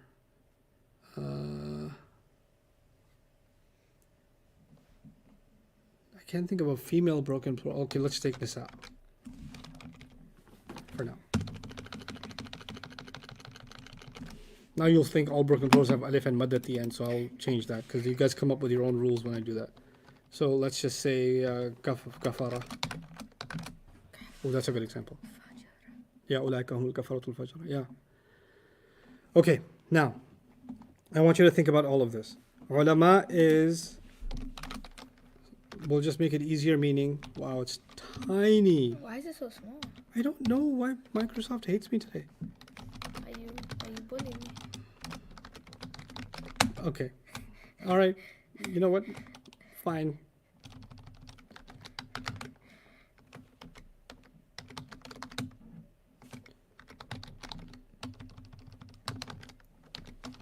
I know what it's like for those people who are watching. I can barely see it. Oh my god, this must be so hard for them. Let me make it a little smaller so it hurts them more. Oh, okay, there you go. Those are the three words, guys. Nisa is women, kafara are deniers, and ulama is knowledgeable people. Right? Yes. Okay. Now, everyone should know that these words are plural by meaning. Yeah. Right? Yeah. And everyone should know that all three words are not regular combinations. Therefore, everyone should know that these are human broken plurals. All three of these words are human broken plurals. Everybody in agreement? Yeah. Yeah. When you have a human broken plural, you get two answers. Look at my notes up here. Human broken plural, you get this answer or this answer. So for each of these, down here, my answer will be, for each of them, my answer will be rafa. I made them rafa on purpose to make things easier. Yeah. So the answer is rafa for each of them. And one answer is one feminine, one feminine, one feminine. Are deniers necessarily women? No. No, Could be. no. Gender. That's the grammar. Grammar says a broken plural can be treated one feminine. So the answer for this one is one feminine, this one is one feminine, and this one's also one feminine, and al-malaika is also one feminine. For same reason. What's the other answer? The other answer is the number will be plural, and the gender will be whatever the meaning tells you. Okay, so let's go back. Why'd you That- put un for Nisa on? Because I like to. Okay, so ulama Ulama? is going to be plural, masculine. Yeah. You know why masculine? Because the meaning's not telling me that it's about women. It could be men and women. So I'm going to pick masculine. Plural masculine is the right answer. Does the word deniers, the meaning tell me that it's men or women? No. No. The tam marbuta has nothing to do with that. Only for some words. That means this is 3M also. Plural masculine. Yeah. Nisa, is it actually females? Yeah. Yeah. So this will be plural feminine. Yeah. So there are two answers for each of these. Look, the answer for one of the first one, now it's big. Great. They're probably watching One this F, show. one feminine. One feminine. Oh my god. Oh my god. Where'd it go? This is They're just trolling you right now. seriously. They're What? just watching us right now, just like. Is it on Arabic? Is that what it is? No, it's not. Okay. Let me try one last time, guys. Bismillah. Yes. One feminine or three feminine. Yeah. Right? Because in reality, they're females. Deniers, one feminine or three masculine. Yeah. Because in reality, there's no gender specified, so we go with masculine. Yeah. One feminine or three masculine. Yeah. Now we get to malaika. Same way. When you have a human broken plural, you get two answers. Yeah. One feminine is always one of the answers. The other answer is plural, whatever the meaning tells you. Yeah. Here, the meaning tells you nothing about women. So we're going to go with plural masculine. 1F or 3M? Still questions? Ustad, please take my question. Mishi Khan, what is your question? There's so many Oh, we got an Ahmed in here. How to know ta marbuta is not feminine? Trust Ustad Nouman. Trust, guys, trust. Wait, no, so UJ 11 and 13 again, please. Right, that's what you're worried about, the picture from yesterday? No, kafaratun should not be 3 female. It should be 3 masculine. Shubtara. Because the round ta, get that out of your system. The round ta doesn't necessarily tell you feminine. The round ta could be just the way a word is made a plural. Yeah. It can have nothing to do with feminine. In some words it does, in some words it doesn't. So don't marry the round ta to Every word. feminine. Because it's just not the case.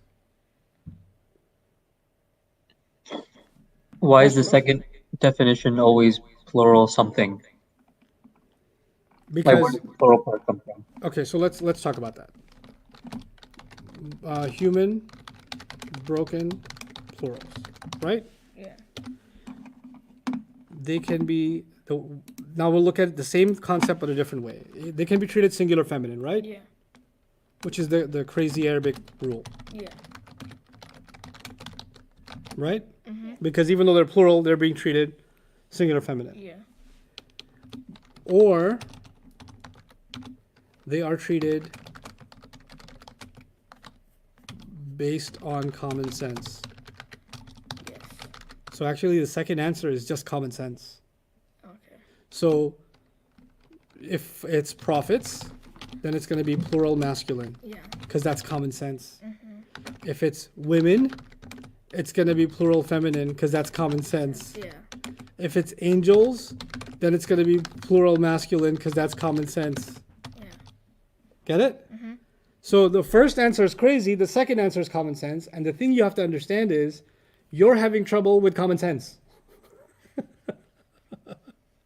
So don't overthink it. It's actually the easier answer. The easier answer is go by what it actually says, what it means. So you actually get to call it plural. Yeah. And you actually get to decide its gender not from grammar, but from common sense. Yeah. Okay? Are you okay? Yeah. A lot of requests to Very go over good number sensory 9 alhamdulillah. as well. A lot of requests to go over number 9 again. Okay, that's fine. We have a couple of minutes. Oh, 9. Ayatun. Oh, because I introduced a new rule there, right? That's Yeah. why. Okay. So let's talk about that rule. I need to, you know, I don't want to go over number 9 right now because we just did this whole broken plural thing with the human broken plural thing, and that's barely sitting firmly in your mind. And this is a complex example on a totally different subject, so it'll create confusion. I want that to settle a little bit. What I'd like to do is start class tomorrow with the Malaika example again, Okay. and then do this one, Okay. so that your minds are fresh and you really understand this and are able to internalize it. I can, of course, answer it now, but I think it'll be hurtful if I answer it now, just based on my experience. But I promise I'll answer it tomorrow, inshallah.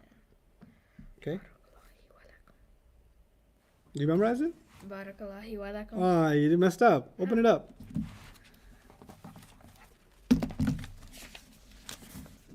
Barakallahi. Doesn't say Barakallahi. Barakallahu li wa lakum. That's, yes. Barakallahu li wa lakum fil Quran al-Hakim wa nafa'ni yakum bi dhikra lil Almost. You turned into Hebrew at the end. I did. Yeah. Barakallahu li. Barakallahu li wa lakum fil Quran al-Hakim. So far, so good. We'll keep it there for now. Okay. We'll do وَنَفَعَنِي وَإِيَّاكُمْ بِالْآيَاتِ وَذِكْرِ الْحَكِيمِ later. Oh, okay. Yeah, that's a bit longer. But Barakallahu li wa lakum. That's solid. Barakallahu li wa lakum fil Quran al-Hakim. My God. Barakallahu lana wa lakum fil Qur'an al-Hakim. I changed it again. But alhamdulillah, we made very good progress. This is exactly where I want it to be as far as review is concerned. I like that your head is hurting. I like the kinds of questions you're asking because these questions actually mean that you're getting it. You're getting past hurdles. And the nature of your questions is becoming more intelligent now. You notice that too. They're more sophisticated questions now. And that actually means you've passed a certain threshold of the basics and you're now thinking in more complex grammatical terms. It's Breaking really, down really rules. awesome. You are. You most certainly are. And both of you guys are doing phenomenally well. And the questions I'm reading, even when I take a break, I keep reading your comments, phenomenally well. This is exactly where I want to be. So we're only on day 2. It's going to go by real fast, like it did last time. It's just going to fly by, and we won't even know 10 days are over, right? So, but we're going to make the most out of it. We're going to make sure we understand every question and every example. So tomorrow we'll start up. Remind me, Jawad, start up with number 9 tomorrow, and go over al-malaika again if there's still questions about al-malaika, inshallah. And let's take a note of everybody who has questions about whatever number, and we'll go over that tomorrow also, inshallah, before we continue. So bring your focused questions tomorrow, the first 30 minutes, from everything we did today. So what page are we ending up today? 11? 11, I believe, or 12, I think. 11? Yeah, and 11. Yeah, 12 isn't really that big of a deal, so we can skip 12. And we solved the problems on... No, we didn't just do... Is there a repetition? Oh, we ended with Rajulaini, right? No, we ended. Okay. It's a lot of similar questions on page 13. Oh, okay. Try to get ahead of me. Try to solve page 13 on your own. See if you can find status, number, gender. All 3, status, number, and gender. Let's see how we do. There are a lot of the same questions, but don't look back at the answers, okay? But we'll go over it in class together, inshallah. So we're going to consider ourselves officially up to page 13. Oh, yeah. And then in class, we'll do page 14. Okay? 1, 2, 3. All right. 4, 5. Very good. بارك الله لي ولكم في القرآن الحكيم ونفعني وإياكم بالآيات والذكر الحكيم. السلام عليكم ورحمة الله. I've been trying to learn